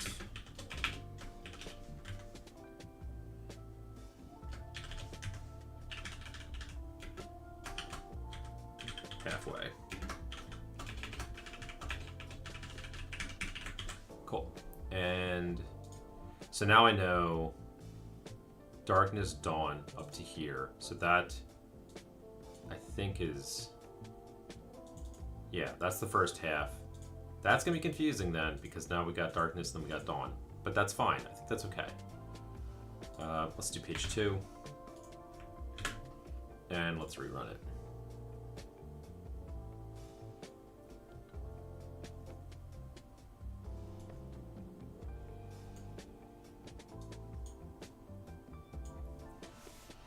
What do we end up with? So this is now page 2 that we're going to look at. Ooh, okay. And now we find, well, I copied out, I removed the dupes. But now it is, I think we lost morning.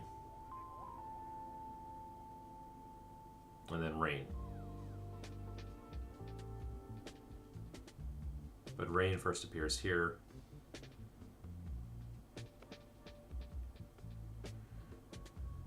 We don't have morning. Where is morning, by the way?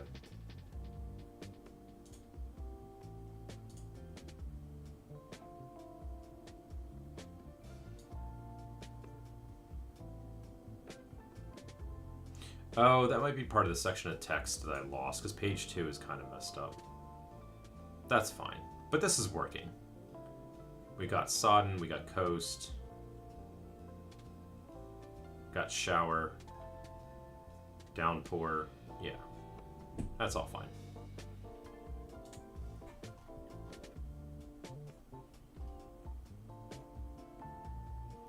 So let me delete this. Don't need that anymore. This is going to be its own thing. Cool. So simple lookups work.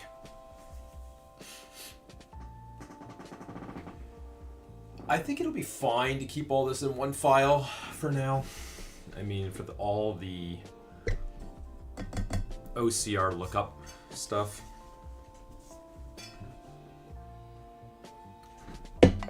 Like all this text transformation stuff. I guess I could pull it out into its own file and trigger it from there.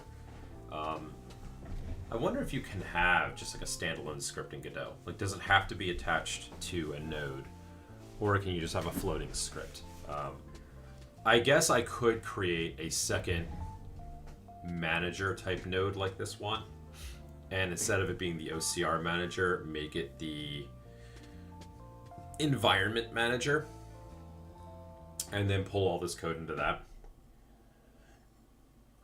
For now, I'll keep it all in one file. But this file is getting kind of big, so I'm not opposed to cleaning it up at some point. All right, so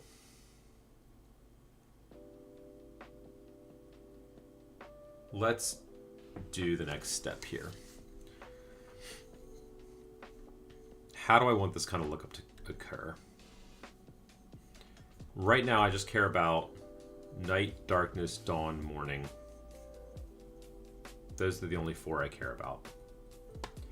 So what I want to be able to do is, when it detects one of those words, set the day-night cycle.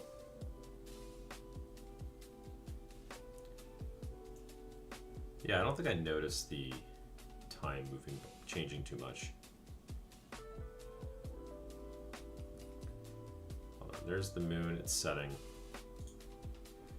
You know, I set the update interval to 10. Has no description.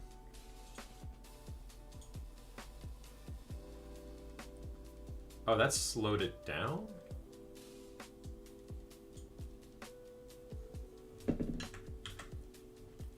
That seems like it's going slower now.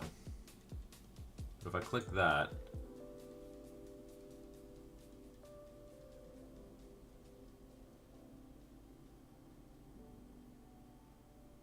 hold on, that seems like it's going slow. If I clear it, Now, yeah, now, okay, so the lower is faster. So setting it to 10 would slow down the update. I thought it would speed it up. Can I set it to like, let's go 0.05? Or no, sorry. What about 0.01?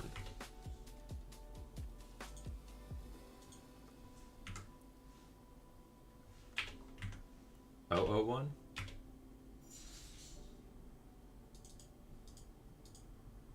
Can I put another 0 in there? No. Okay, they've set like a super minimum. Well, actually, 0.001. I don't think. Do I need to save? I don't know. Yeah, it's fine. Okay. Enough distraction. Let's get back into scripting.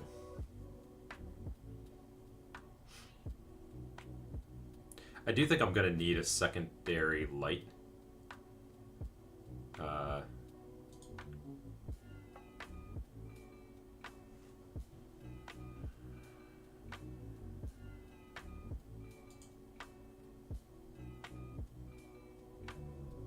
Let me turn this off.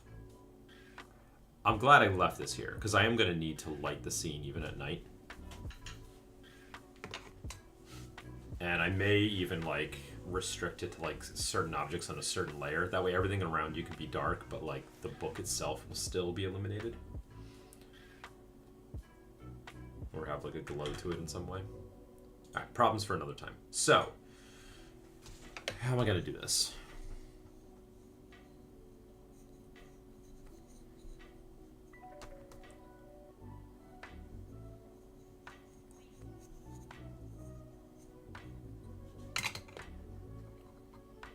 So I talked about those buckets. What do I want to call them, though? Instead of buckets, let's call them environment features.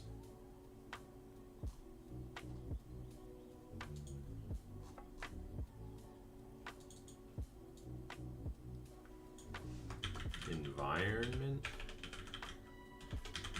features. I don't love the name, but maybe that's okay.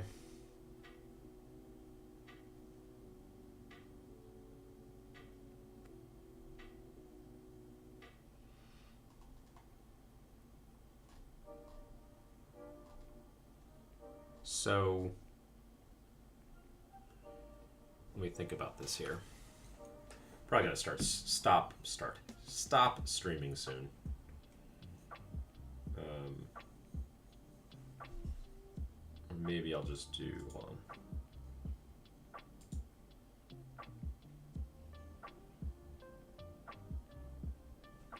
Let me check something.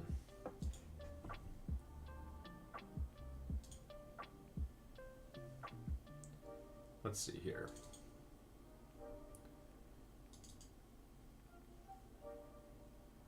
Today's date is the 17th.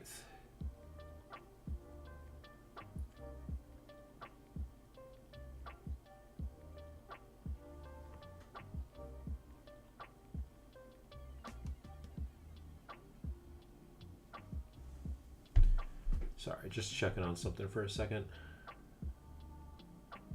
Now that my brain is out of code.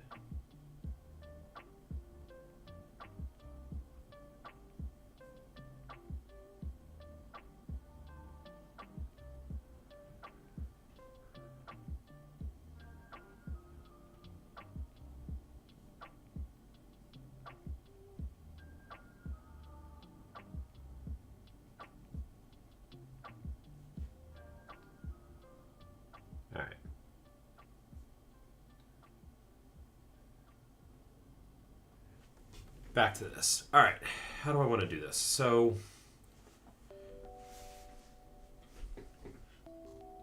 I do have the notion of, so again, remind myself what I was doing. So, detect keywords in text. So, list of words mapped to a given behavior. Night, darkness, change time of day. Right.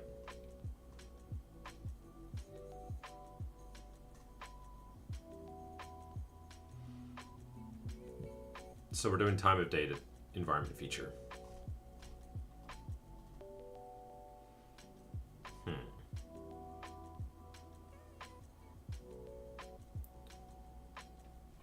don't know why I'm feeling like paralyzed in the moment for some silly reason.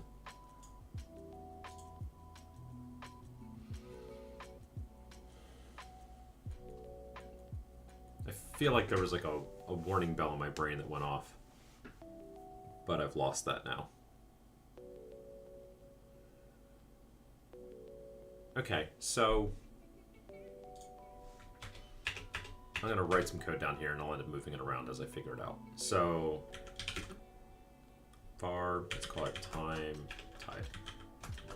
of day. It's an array. And we'll do these four.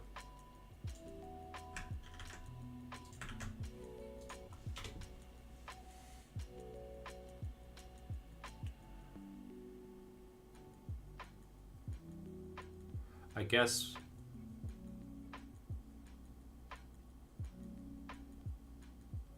in words. Let's just do the naive approach and then I'll refactor it later. I'm sure if my brain was functioning at the moment, I could think of right now what the issue is going to be, but let's just do in time of day. And then what we'll do, update time of day to cleaned word. That's it. And then that should take whatever this word is and then go do it. And then to write some more pseudocode, for now I'm going to do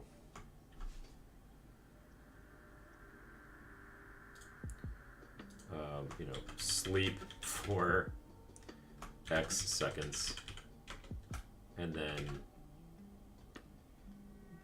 run again for second half of page. Eventually I'll make that smarter and dynamic based on the user's behavior, but and then I guess like we then do this twice more for page 2. So we're basically taking it all, breaking it into 4 chunks. And we're gonna just like slowly introduce the changes. And that just helps for debugging purposes. I'm gonna make this like, I don't know, 5 seconds. Ideally later I'll find a way to like detect when the user is on a certain page. You know, there's things I could record, like how long on average are they reading a page for, right? But you can't really go off that. People's reading times will falter. So that's okay. So let's do update time of day. Let's do it. Func.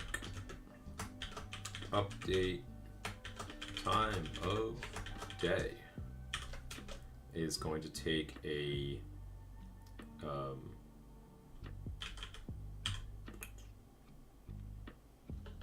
call it a keyword, which is a string, and we're going to return none. Or no, void. Mixing metaphors here. And we'll pass.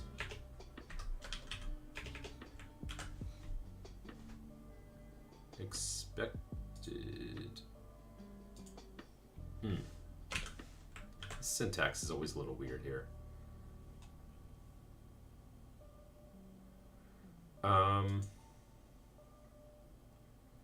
So, can I do it? What do we got here?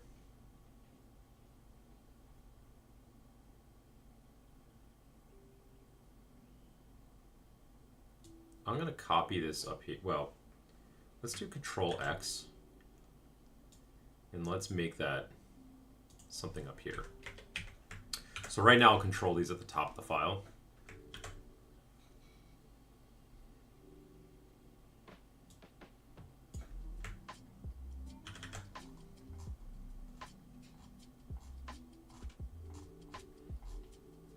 And we'll worry about refactoring later. Where the hell am I? Right. So there's the ones we're dealing with. So for now, I'm just going to keep this hacky and simple. If keyword, whoa, am I typing? In. And we'll do night, darkness. I'm kind of off my game a bit today.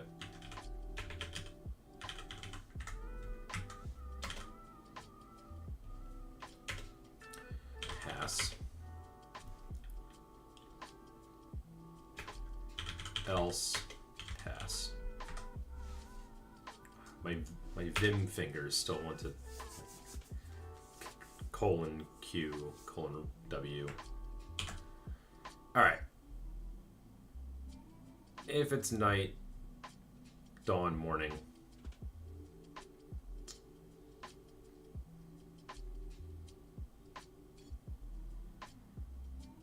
Then, okay, well, yeah, let's just do it, shall we? So, sky 3D dot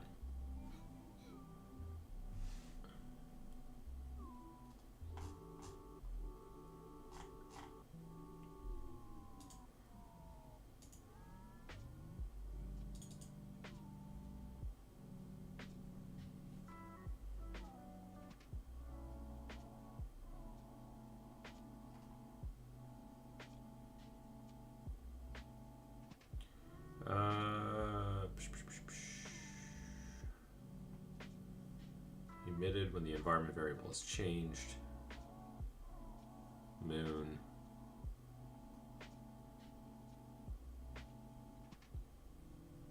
TOD. Enable all rendering and time tracking.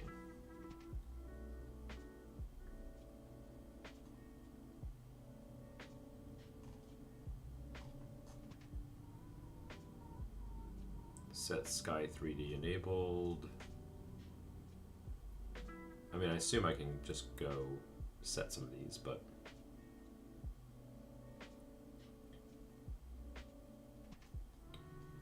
set sky enabled, set lights enabled, set fog, set cloud, hide sky, show sky, time,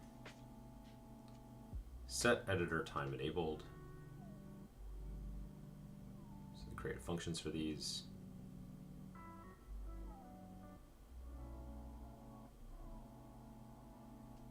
If TOD update in editor. Ah, okay, that's why. Set current time. Okay. Time right now in hours. 0 to 23.99. Larger and smaller values will wrap. Ah, cool. Best way to learn how to code in any language is to read other people's code. So, set current time should be a thing. Set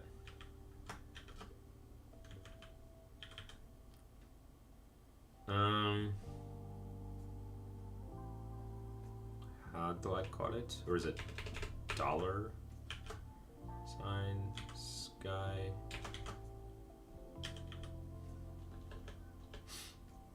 Isn't there a thing where like you do it from a shared parent, you don't call things directly? Is that true? How does this work? Well, I have the, yeah, so game state is a thing.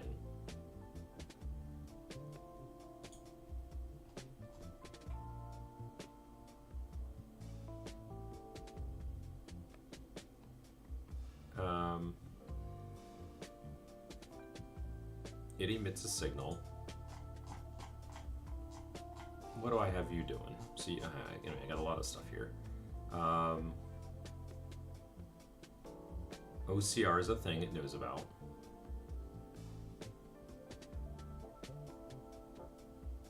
Game state is a thing it knows about.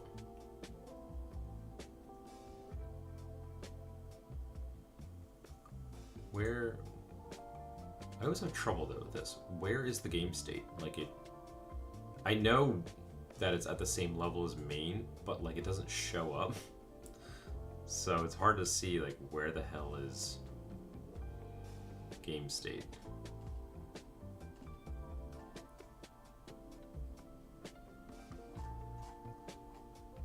Let me hide the add-ons.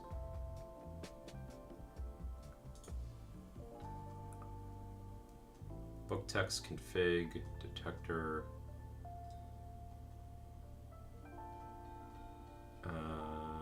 Yeah, so it is somewhere. But anyway, so game state's a thing it can call.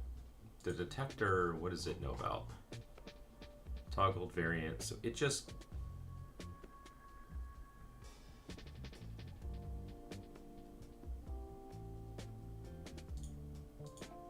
No, that's the detector. And the detector...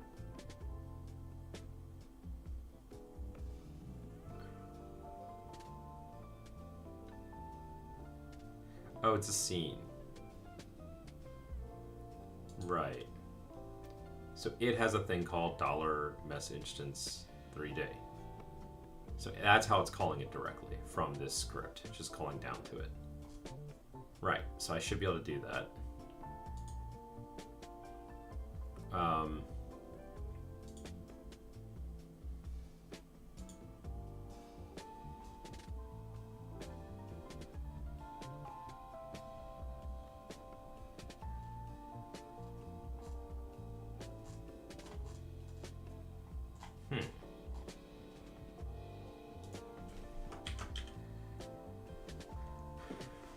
So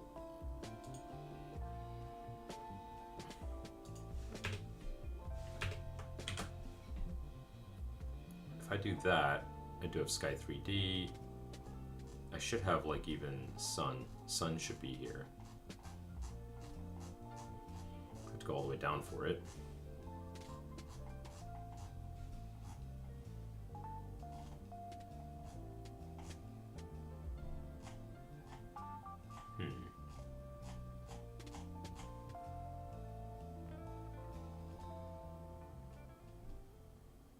Well, why am I typing like this?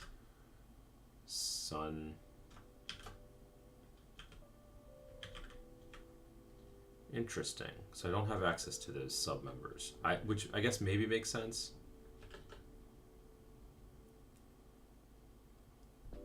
So that makes the question, I probably don't, this sky dome here is not this sky dome. This is a thing.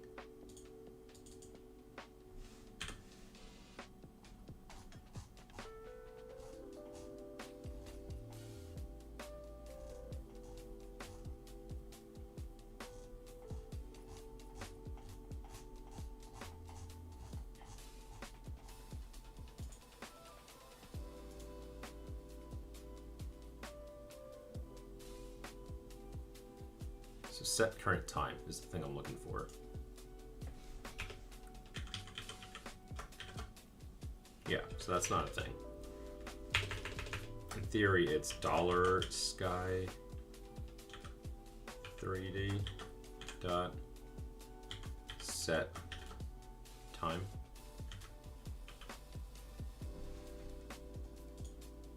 Yeah, it's supposed to be set current time.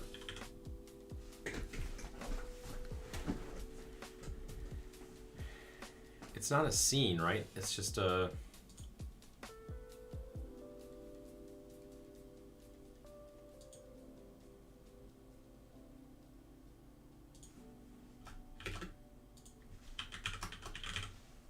Like, I should be able to do that.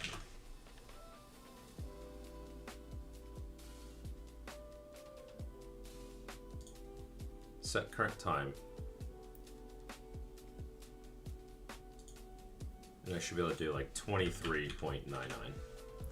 Like I should be, that's what I should be able to like set it to, something like that.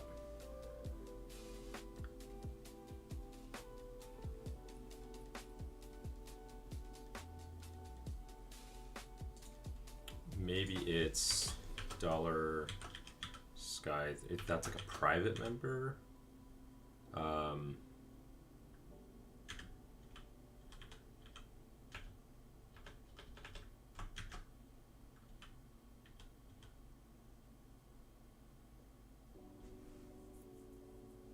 No. Let me rename it.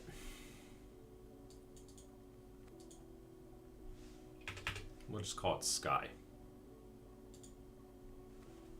And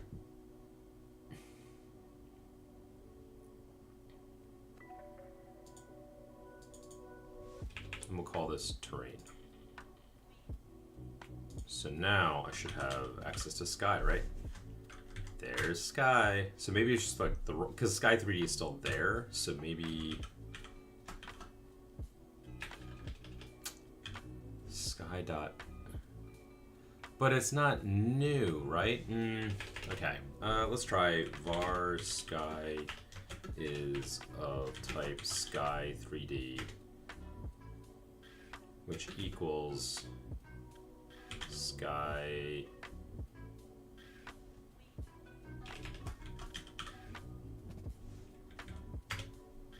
dot new Sky dot set current time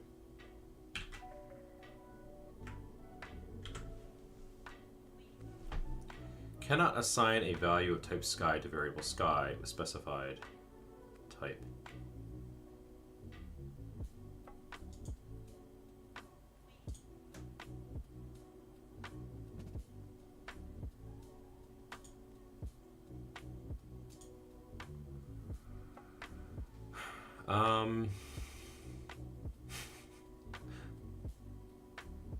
I don't know how to do this. Let's get rid of the pass, I don't need it.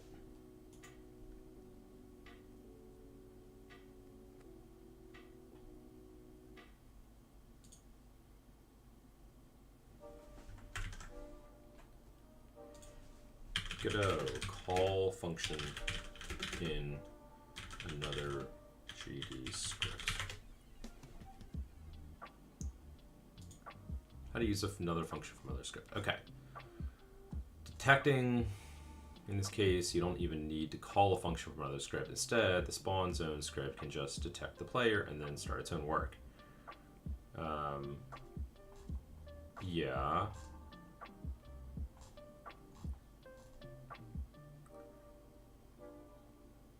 Let's assume you have a scene like this.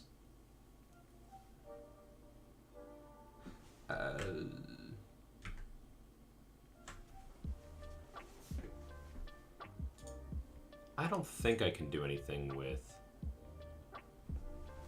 I mean, I can. There's an environment change signal,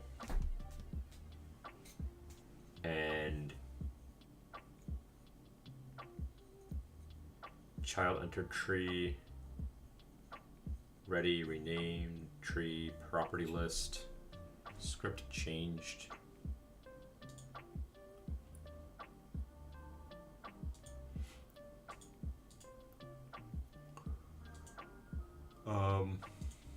What about this?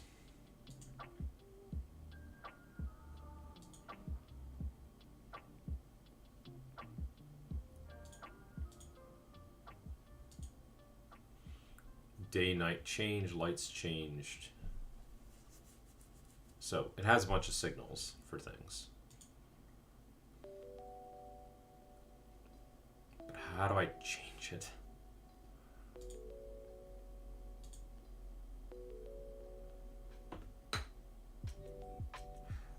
Okay, maybe, just maybe,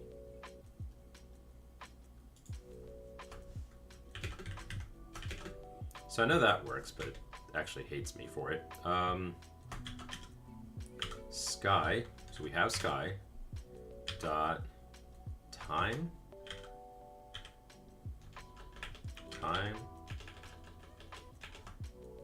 $sky dot time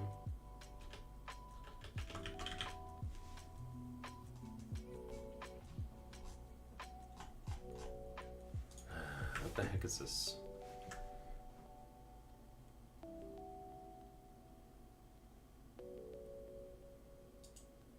Property current time. All right, maybe I'll just keep reading.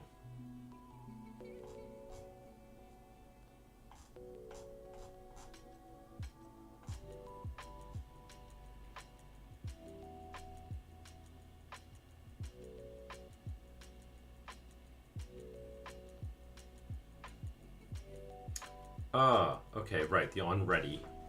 Okay, I did have to do this before. So, let's do this here. Yeah. At on ready var sky.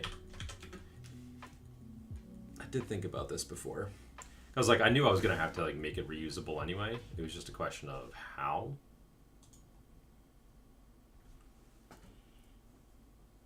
Oh, I didn't even notice that somebody posted in chat. Darn it. I had the chat window in the wrong spot. Alright, so somebody said hi at 10 a.m. and it's 2 hours later. Whatever. It's annoying. Okay, so sky is of type sky 3D, and its value is $sky. Maybe? So then I can do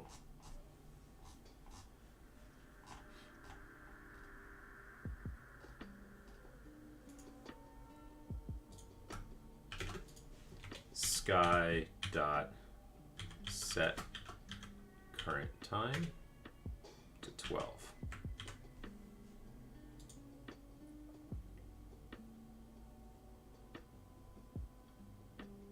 And it seems happy. Okay, that was probably it. Just setting things up wrong.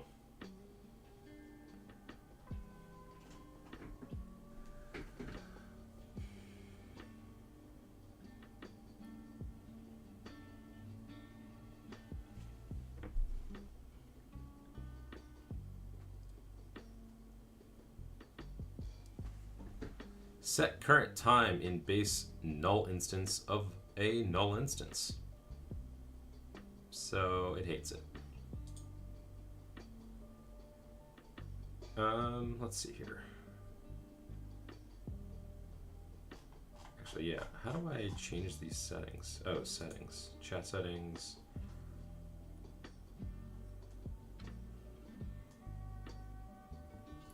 Screen chat appearance. Readable colors. Timestamps. There we go.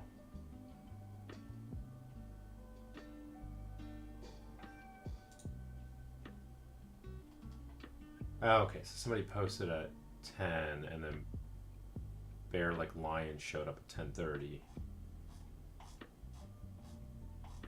Cool. Alright, so that's what I had an earlier viewer then.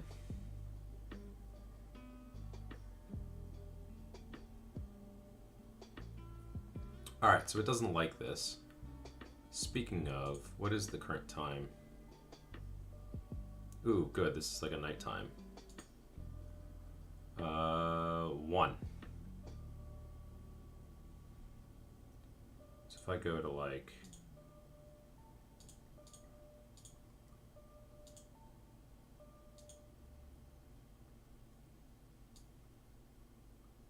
so day,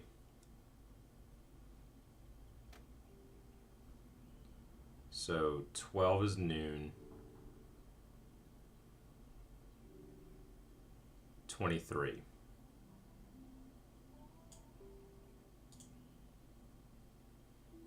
Okay. So that means, should mean, let's do this properly. So it's basically setting up some enums. I'll probably, let me just find out. How do I do Godot enum?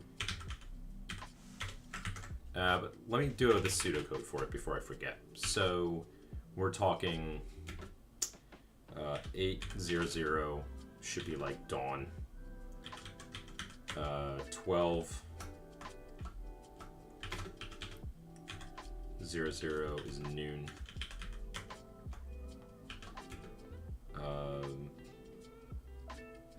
Then we're talking like 16 is like evening. And then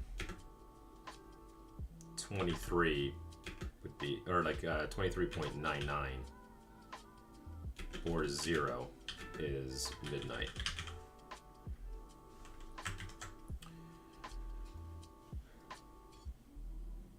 GD script reference. Enum. Enums. Unit enemy, unit ally. Oh.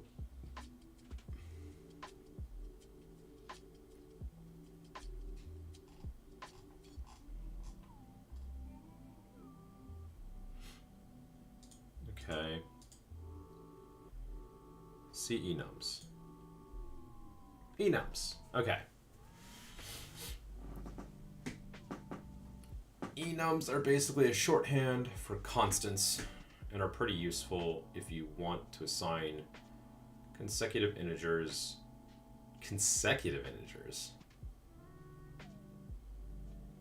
to some constant.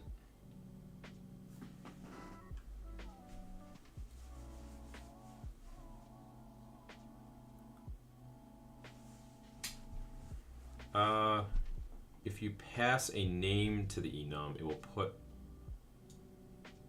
all the keys inside a constant. Keys in a named enum are not registered as global constants. They should be accessed prefixed by the enum's name. Name.key. Right. So, okay, so you can do like assign it a value. Is the same as like setting them all, and then you can call them. Gotcha. So I can do enum time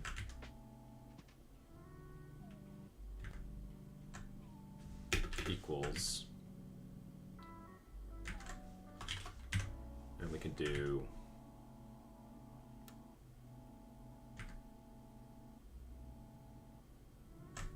let's start it as like, let's start it in the middle of the night. Midnight equals 0. Dawn equals 8. I mean, it should take integers. Let's find out if it yells about them though. Evening equals 6. Sorry. Noon equals 12. Expected statement found enum. Control X. Do enums have to be declared outside of a function? Probably not. Expected squiggle after enum name.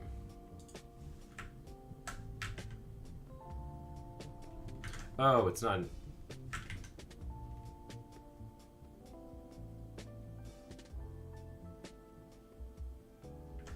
I should. Oh, const.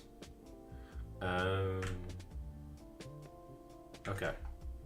So I should be able to do that. Okay. Let me put it here for now.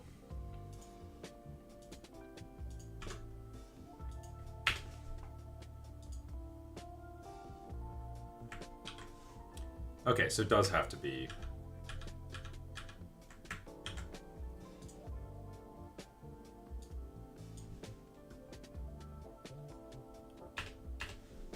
And the answer would be time dot midnight.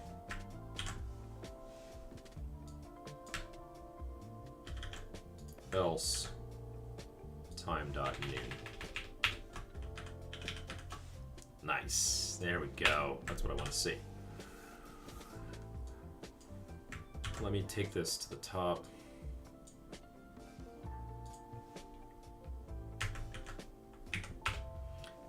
Now,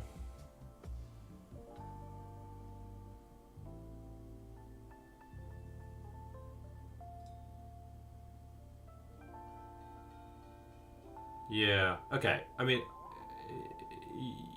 yeah, and there might be a way to merge this, because ideally it would be like time lookup. It has a value, but then it has like a bunch of matching strings that would map to midnight.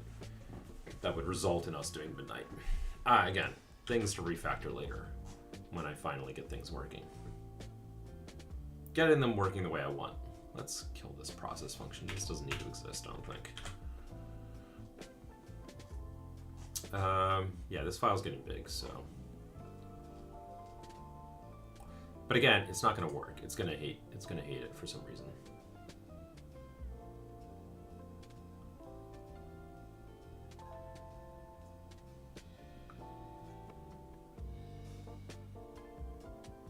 What I should be able to do, set current time. Let's do this on a init, on startup, on ready.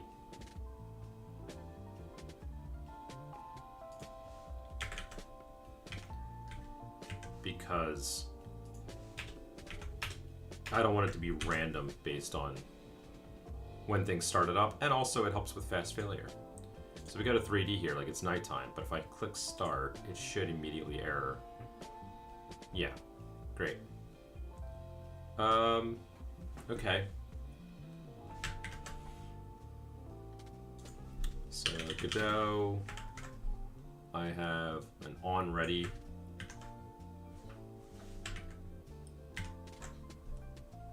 On ready. Call function. And then it's going to be null instance.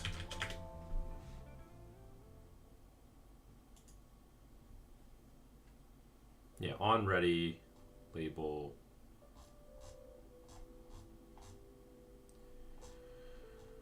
Hi, where is the name label relative to the script? Is it a child? If so, then you don't need to use the root path.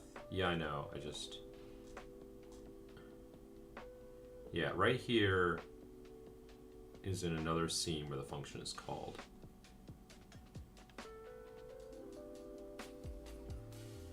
Okay.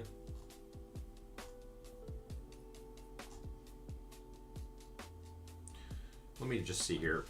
Godot on ready get node. I think there's another way to do this. So ready, parents ready. So I wonder if I can do, instead of sky, get node.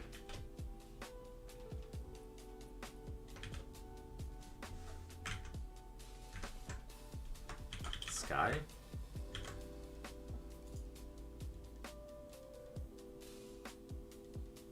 And this is OCR manager, which is at the same level. So if I rerun this, still failing. Okay. Get node. Node paths.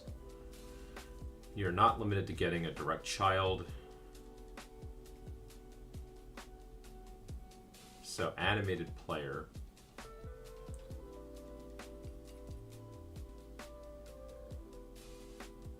Get node. Oh, our script is there. But that's the parent. Shield bar, right. To get a parent node. So maybe it is /sky.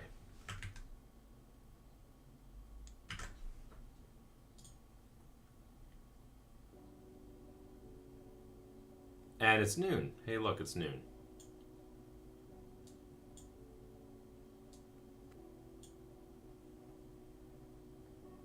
And let's see what happens when the text comes in. Ugh. Okay, it fails.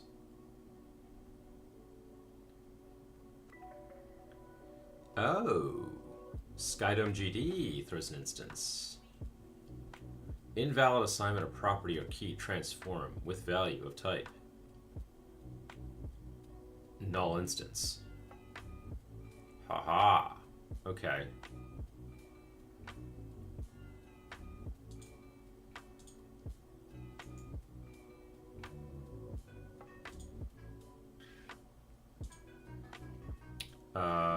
So that worked.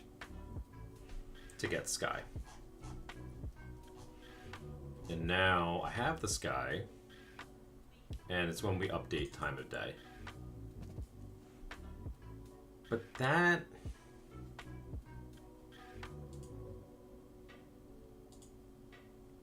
set current time. Let me run it again. Also, yeah, I want to see... So it works initially. We have no problem setting it to noon when the game starts up. It's only when we get the result back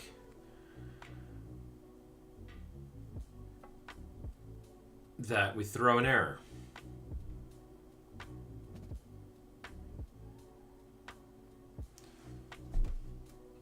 And where are we at here?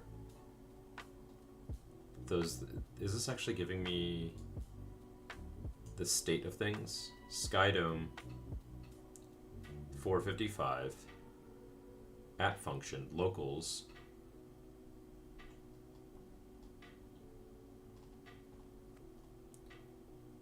so we have azimuth and altitude. Update moon coordinates.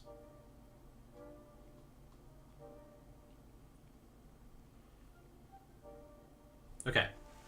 Invalid assignment of property or key transform with value of type on a base object of type null. So I think what it's trying to do is moon instance transform doesn't exist. Where is this?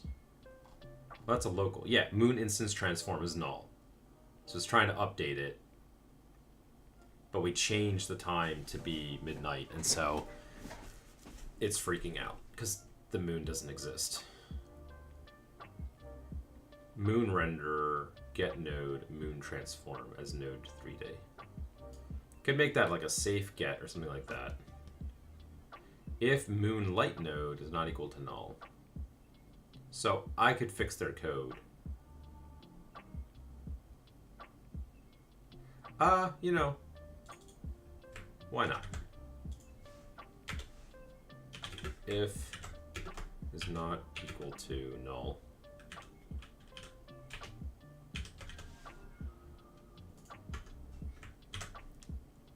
Let's see if that's all the issue is.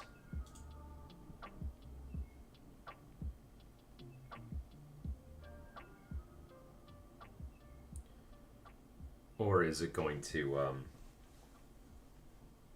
still crash, but somewhere else? If it crashes somewhere else, then yeah, I don't know if I'm going to pull on how far I want to pull on this thread.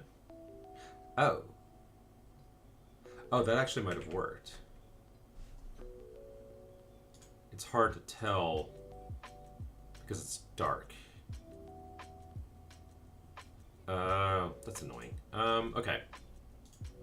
Let me do this. Let me do it this way. I'll have to go do my annoying disable power.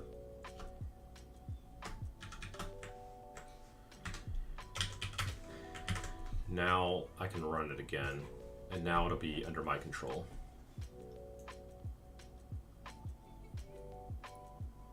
And instead of looking down at the paper, I'll just...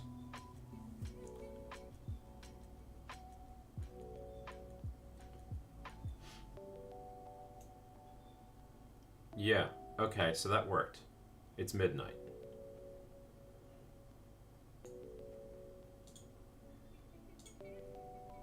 So that's a bug in their code.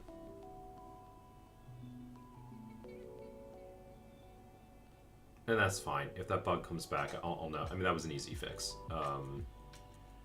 Presumably they would fix it on their own.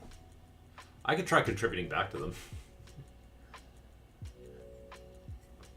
But I don't even know if that's the right way to set things. Do they even want me calling this set current time? Set minutes per day. The length of a full day in real minutes. Forward or backward. Set update interval. Frequency of updates. Set to 0.016 for 60 FPS. Okay, I probably want to set that low. Just saying.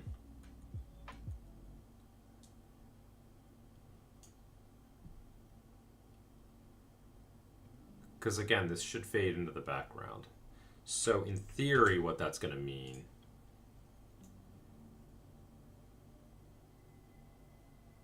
I don't know, it still looks pretty smooth to me. Let's run it again. Maybe... I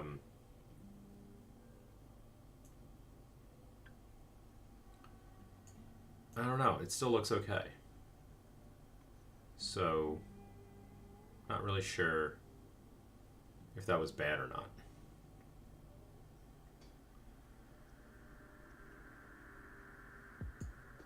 I wonder if there can be like a gradual change. I mean, I could implement that myself, but I don't want to do a gradual change. I want to like speed up time. Frequency of updates.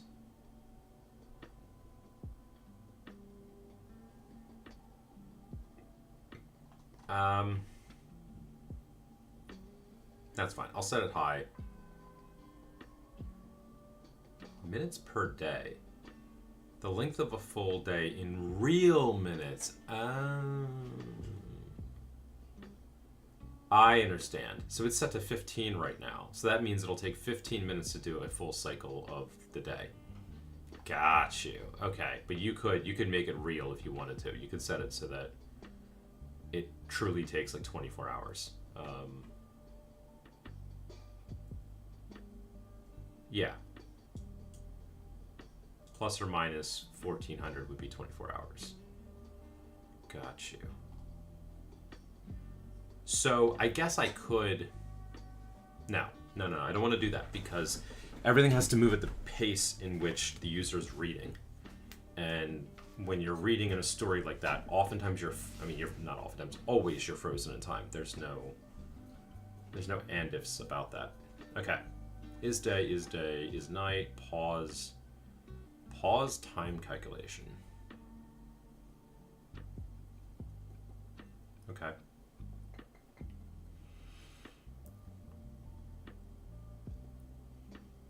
On time of day, updated. Update day night. Recalculates if it's currently day or night. Adjusts night ambient light if state changed. Lighting. Set tone map. Set skydome energy. Set camera exposure. Set sun energy. Blah, blah, blah. Set ambient energy.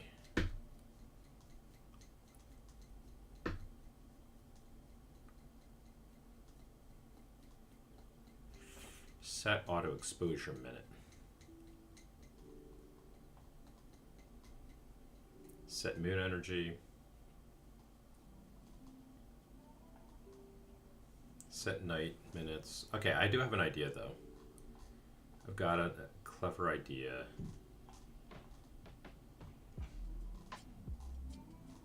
That should only take a moment to test. And if it works,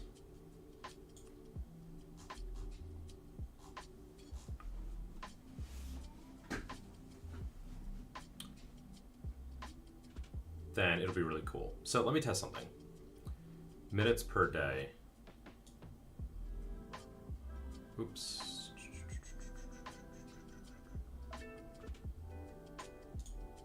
0.1.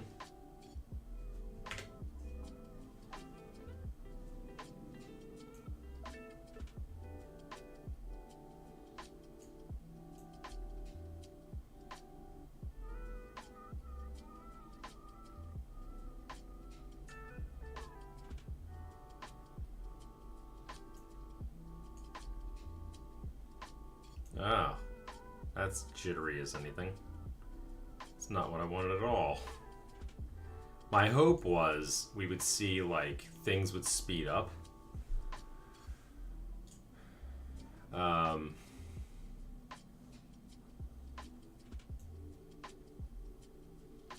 And things would transition quickly.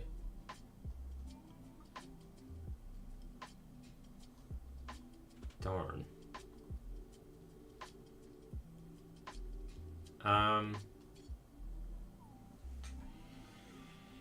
Because what I'd like to do is, like, in theory, if I can just speed up this day-night cycle and let it go fast.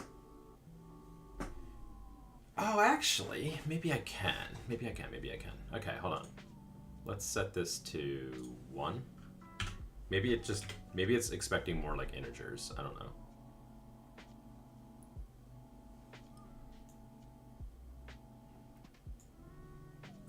Let's set it to 1.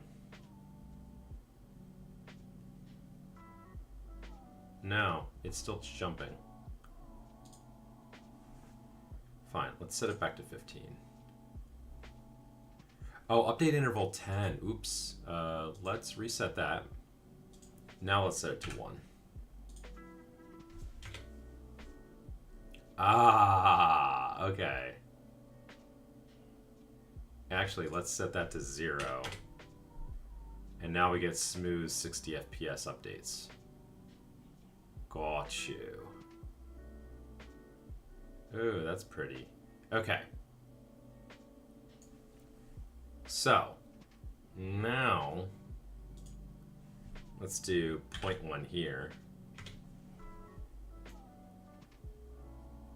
Nice. Haha. Okay. I got this. That's what I want. So, here's what we're gonna do. We are going to... So... what I'm going to do is I'm going to create a function. Maybe I can do like a double under... I don't know. Whatever. Fine.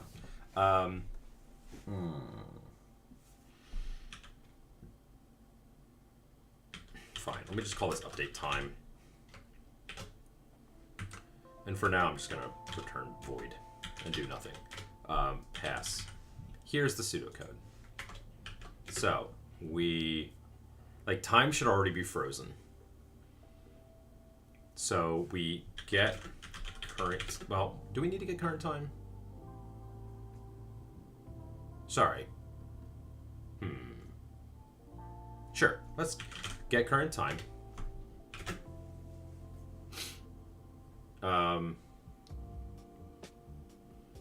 Then we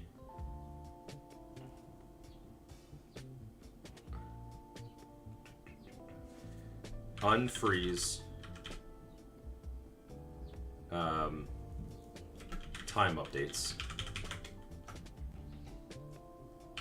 Then we, and it should go fast, right? Because I'm going to set it to go as fast as it possibly can go, within reason, so that it covers. It'll only take a few seconds to adjust to the next time. Like a nice clean update there. And then we loop and check for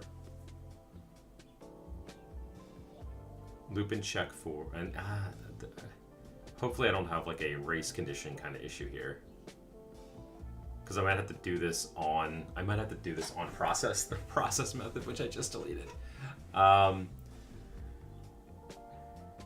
But that's fine. No, I mean, I'm starting to see how all this is going to work, because I'm going to have to do this on process method, like on tick. So loop and check new time. If new time within X of target time, refreeze time updates. So that's what we're gonna do. This is a bit of a diversion. It's overkill. It's not something I need to do right now. I could just let it flash and change, but I think it'll be cooler to do it this way. Like, it'll be more impressive. So set the time. Yeah, so we'll have our new time.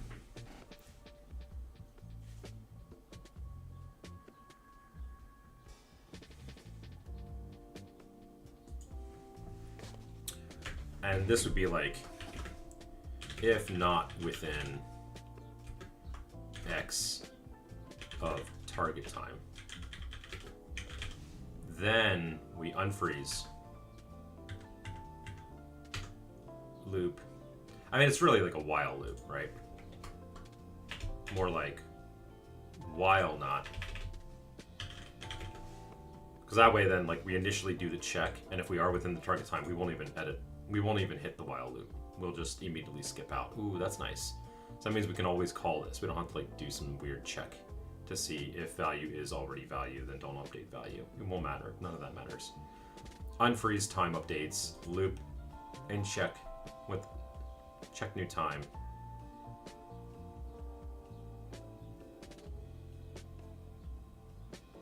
Oh yeah, no, it should just be these two things. And then that's it.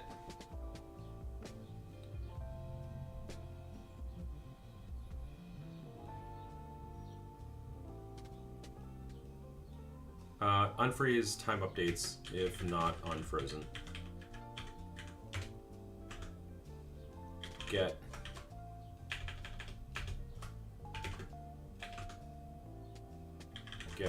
current time. Yeah. And then once we break out of the while loop, we refreeze time. This is fun. Let me get this working. I do kind of want to stop coding, but at the same time, I want to get this working. So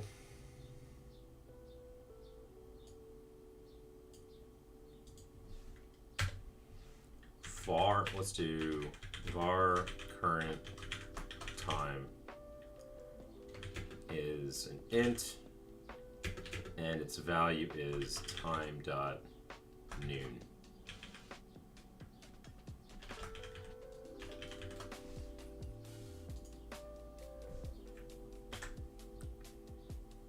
Unexpected identifier in class body.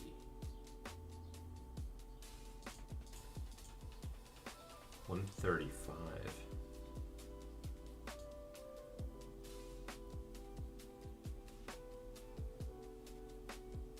Fund. Funk. Cannot find member noon in base time.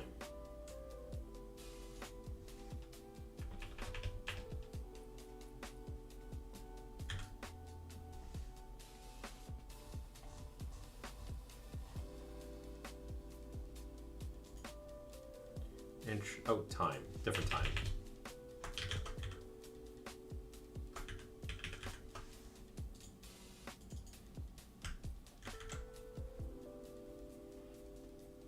That's fine. We can default that to... Well... Yeah, that's fine. Is it, though? Whatever. I'll figure it out later. And then... var desired. No, actually I don't need a desired time. I just need to have current time. And then, what did I do?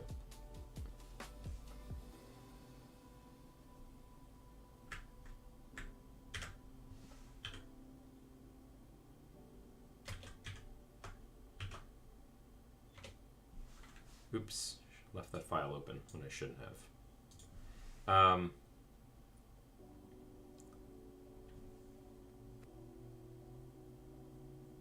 Let me think here. Oh, yeah, so git diff. Well, no, git status dash s. And then we're going to do a git diff on...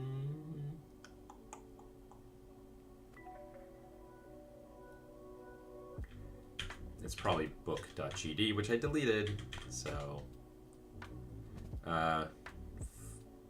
fudge.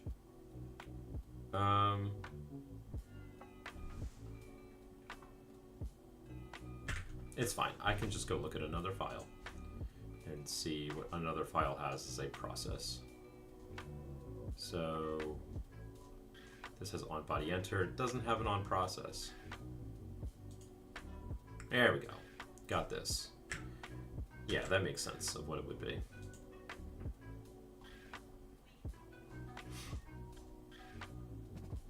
Here, let me put these two together.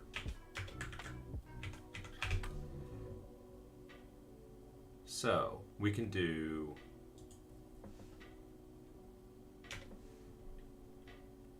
sky.current time. I probably just want to put all this in the process function, right?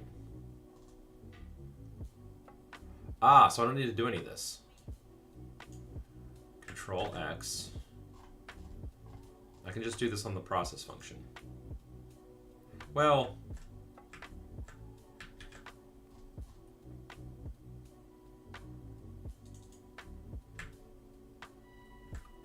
you know, I thought that this was going to be, I'd have to pass something into this function, but I don't need to. So we can do update time. And then, yeah. That's the only thing we're going to do on here. Great. So this is going to do a while sky.current time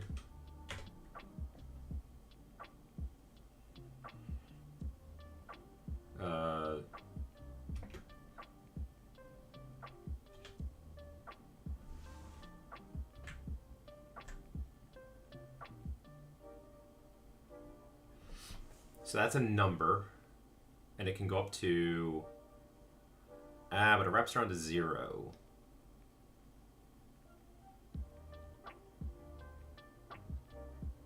That's fine. It doesn't matter if we overshoot a little bit. Because if we set it to 0,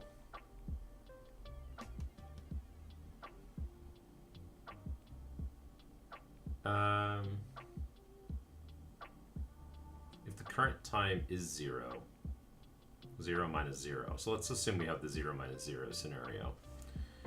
Minus current time.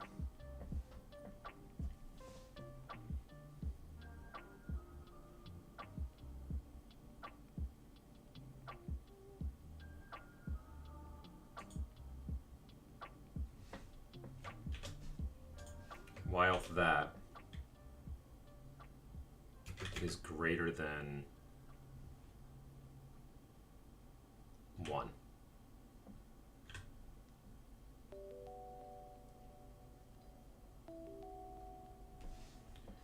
If I go into this, what happens if I speed this up? Minutes per day. Update interval. So if I set that to 0, so that's 60 frames per second, and I set this to 0.1.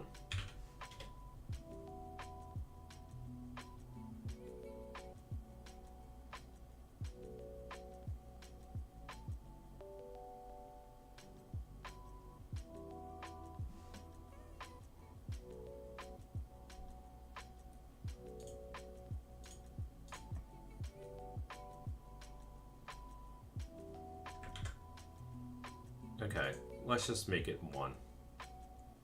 So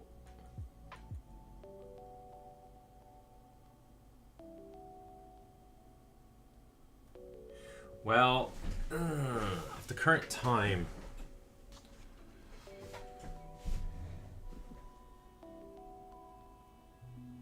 can we do ABS? Cool. Let's do the absolute value of those numbers. So as long as we're within 1, because we need to be like within an hour. That's what this is. As long as we're outside of an hour. Oops, that's sky. Sky dot enable game time equals true.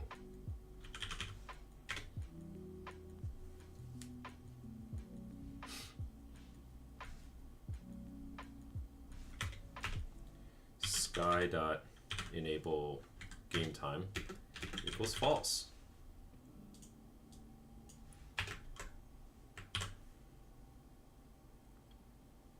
That might work. Oh, let's turn off the editor time. Well, actually, you know what? I like seeing it in the engine when I'm playing with it. So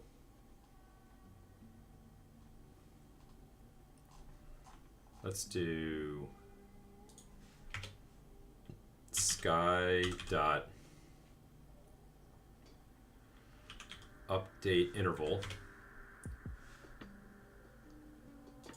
What happens is this? It's yeah, equals 0.016. So we'll do high speed, and we'll do sky dot minutes per day equals 0.1. Let's just set it to 1. We'll go slow first just to make sure it works. Let's clear all that out and let's run it. This should be beautiful if this works. We should get our text back, and then after we get our text back, over the course of a minute, we should see it quickly transition to midnight.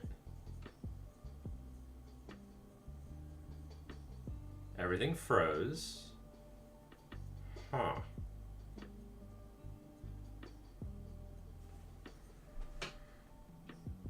Or everything crashed.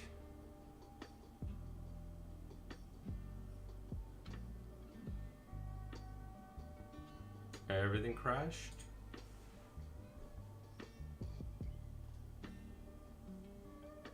Oh, because update game. Okay. Fine.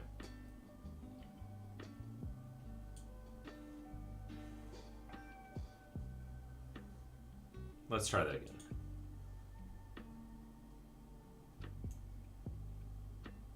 Oh, so right now its speed is.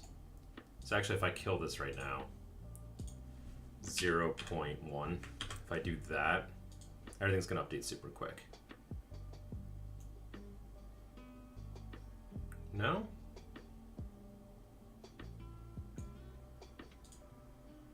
Is that not true?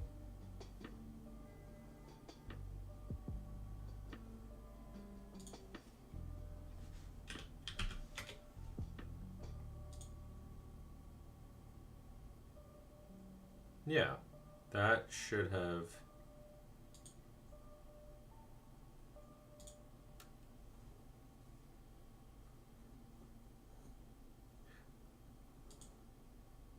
Actually, yeah, even minutes per day at 1.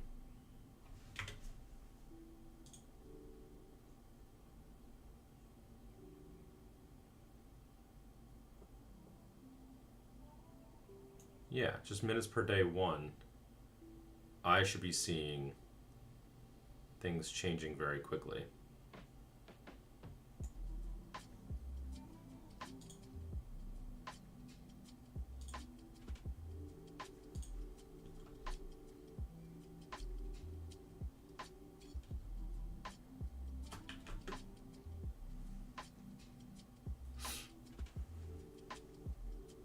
Let's see here.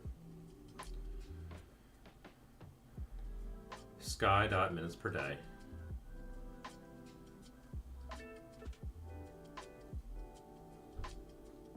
Oh, it can't do 0.1?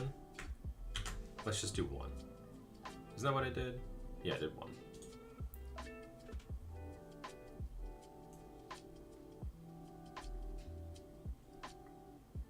No, it's not changing.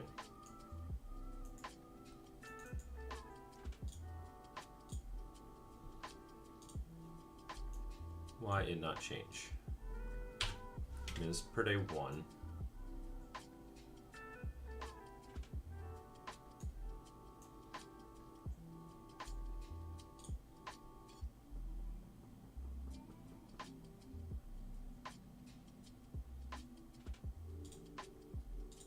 Oh, enable game time. So I have game time not changing in game. Right. Now if I run it.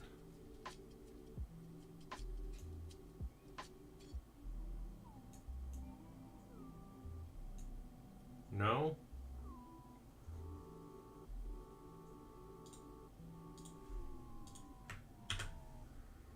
I've got game time enabled.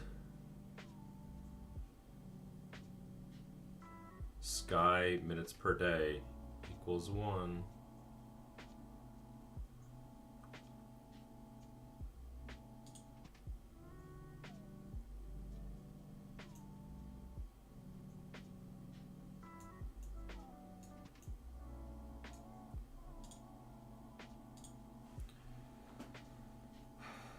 But, okay, what happens when I press the button?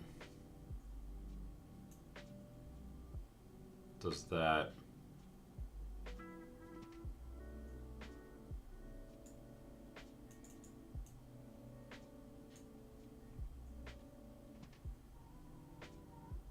Then everything freezes. Oh, well, the game freezes, so, like, literally everything's frozen.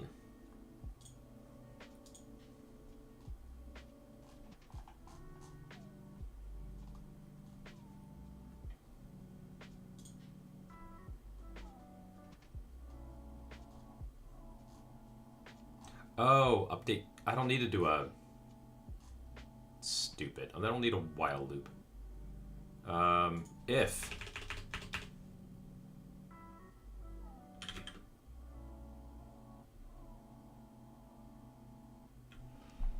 What am I thinking here? I'm being stupid.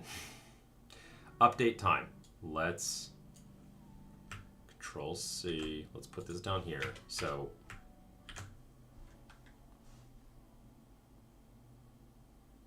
Oh, but we're going to leave game time enabled all the time. That's the thing. Right.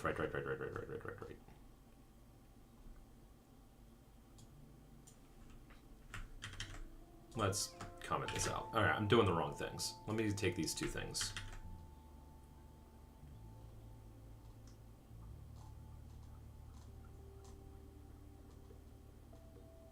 So what I want to do is when we're updating the time, we're going to immediately update the update interval and the minutes per day. So that's 60 seconds. In 60 seconds, it's going to go through 24 hours. Okay, so we should definitely update quick enough.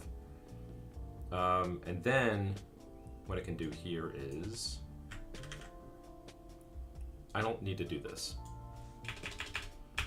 If the current time minus, oh, I didn't set current time anyway, by the way.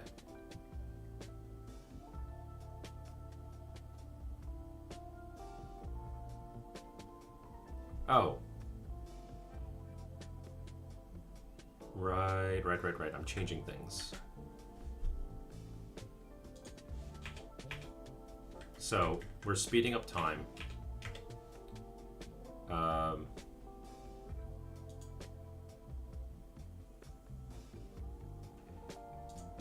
What was it? How many minutes? 1,000, right? We can instead do like a 1440. Okay, we'll do 1440. Or no, let's just set it back to 15 for now.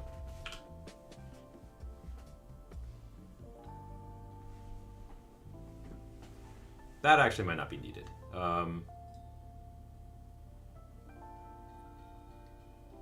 What is the current update interval? The default is 0.1. Fine.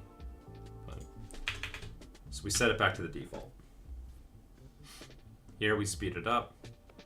Here we slow it down. If we're less than 1.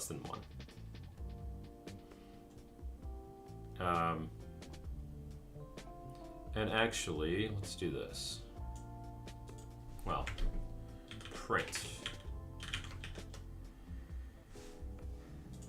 Let me do Control C. Let's take it slow so we can actually implement this the way it's supposed to work.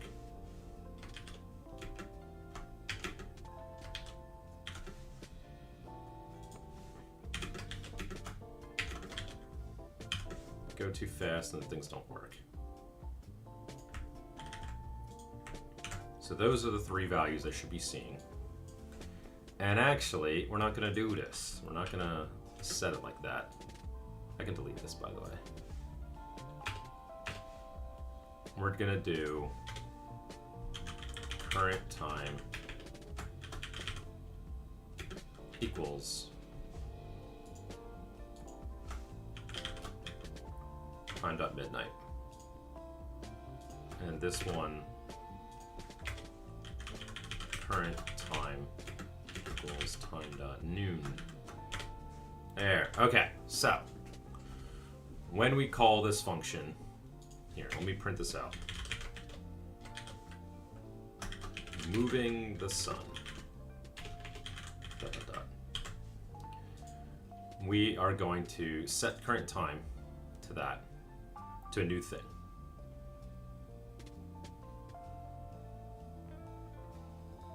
And then we're going to speed everything up. And then on process, the process function is going to call update time. And so I should see a bunch of these. And then like very quickly, we should get to within 1 of our thing. And if so, then we just go back to the old settings. So it should start off with everything fine, as it is. I hit the button, and we should be heading towards midnight quickly. Once a few seconds go by and the OCR finishes.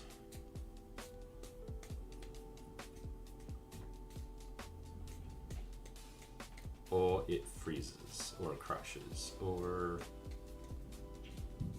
triggers something. We got our text. So what happened? Oh. Stop. Oh. Flip the sign. Let's do it.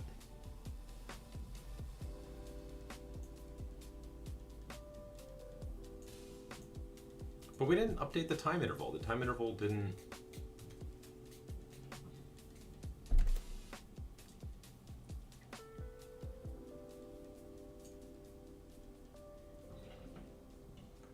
Yeah, time is just continuing to move.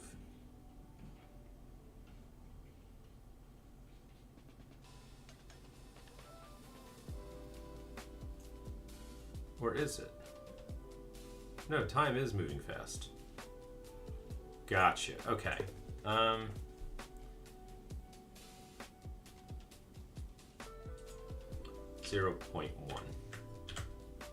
Fine. In fact, let me move the simulator. And oh, okay. Well, it's gonna do that every time.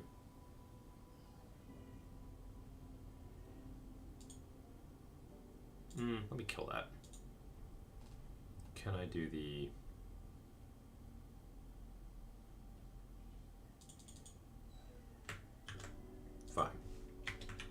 let's only print if we're like in the action of speeding things up. Or no.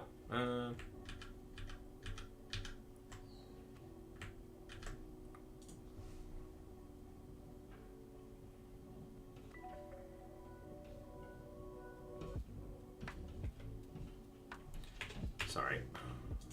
What am I thinking? Yeah, we'll always do that. Let's do else. There. Only print if we're doing the speed up thing, because then this is telling it to reset it back to normal boring. All right. So now I can drag this over here. Not what I wanted. Or let's shrink it down a bit.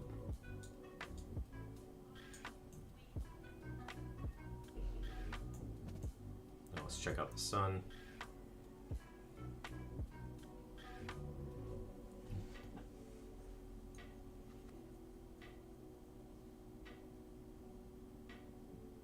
Nice. Nice.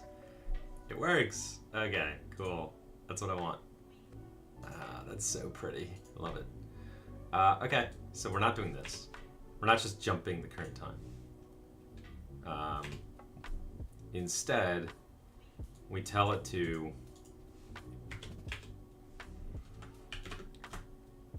fast forward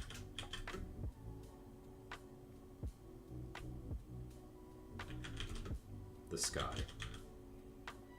to transition to the new time.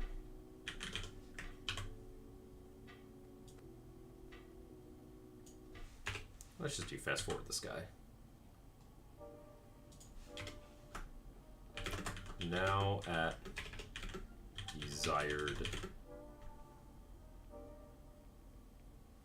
desired time. Stop updating. Stop updating. Or slow down. Slow down. Upload time.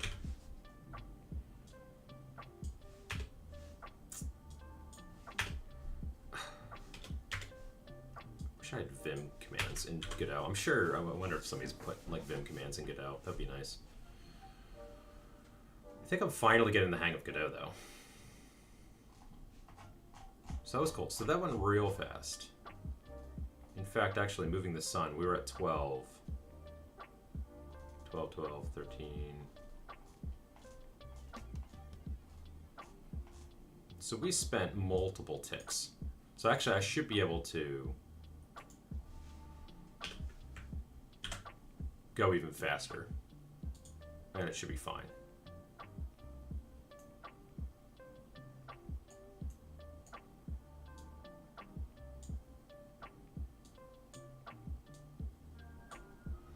Now when the OCR finishes, oh, that was too fast.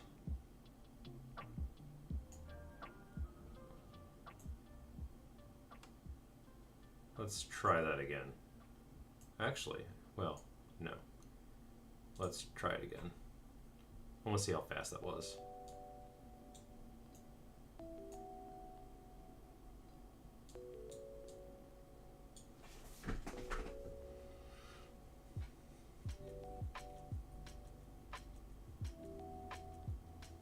Okay.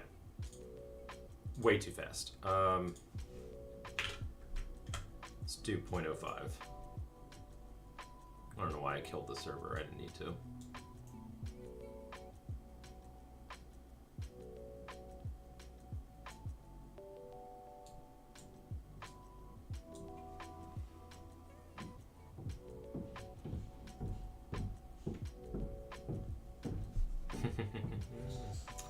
Love it. Now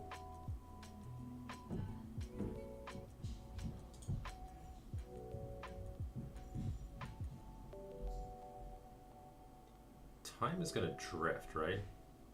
Sky dot, because I had enabled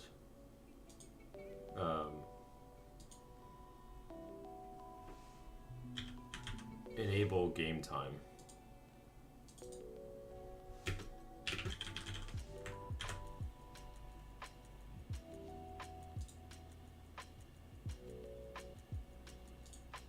In theory, this breaks everything.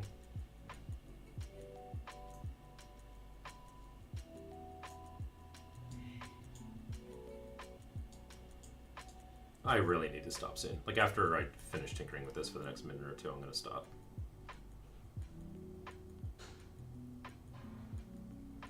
Yeah, see, it wants to move the sun, but it can't because everything's frozen.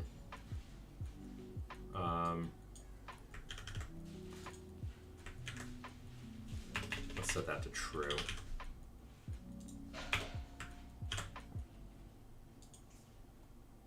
And let's try it again.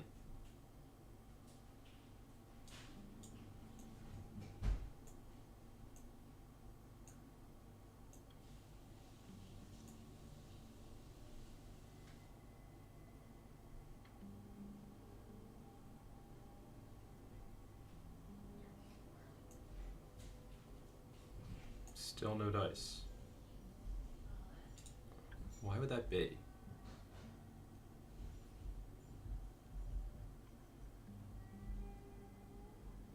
Slow down the movement of time.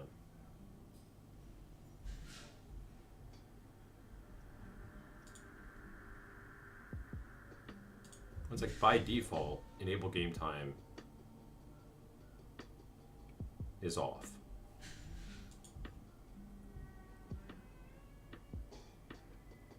Okay.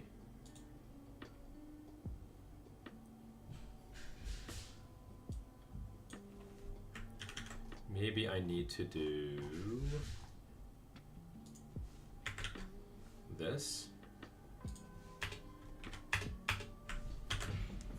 So turn it on in the editor, but turn it off on ready.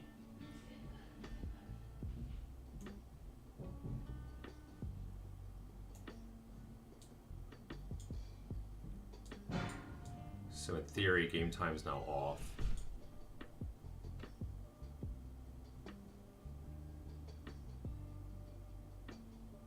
Moving the sun doesn't work. Weird.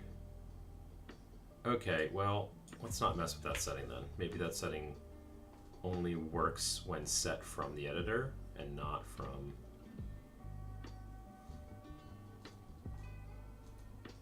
anywhere else.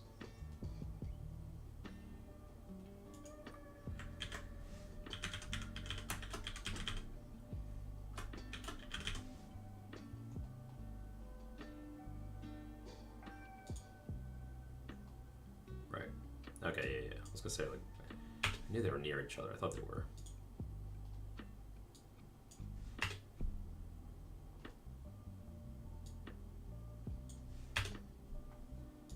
Yeah, that's a pretty easy update, honestly. Let's run it again. One more time.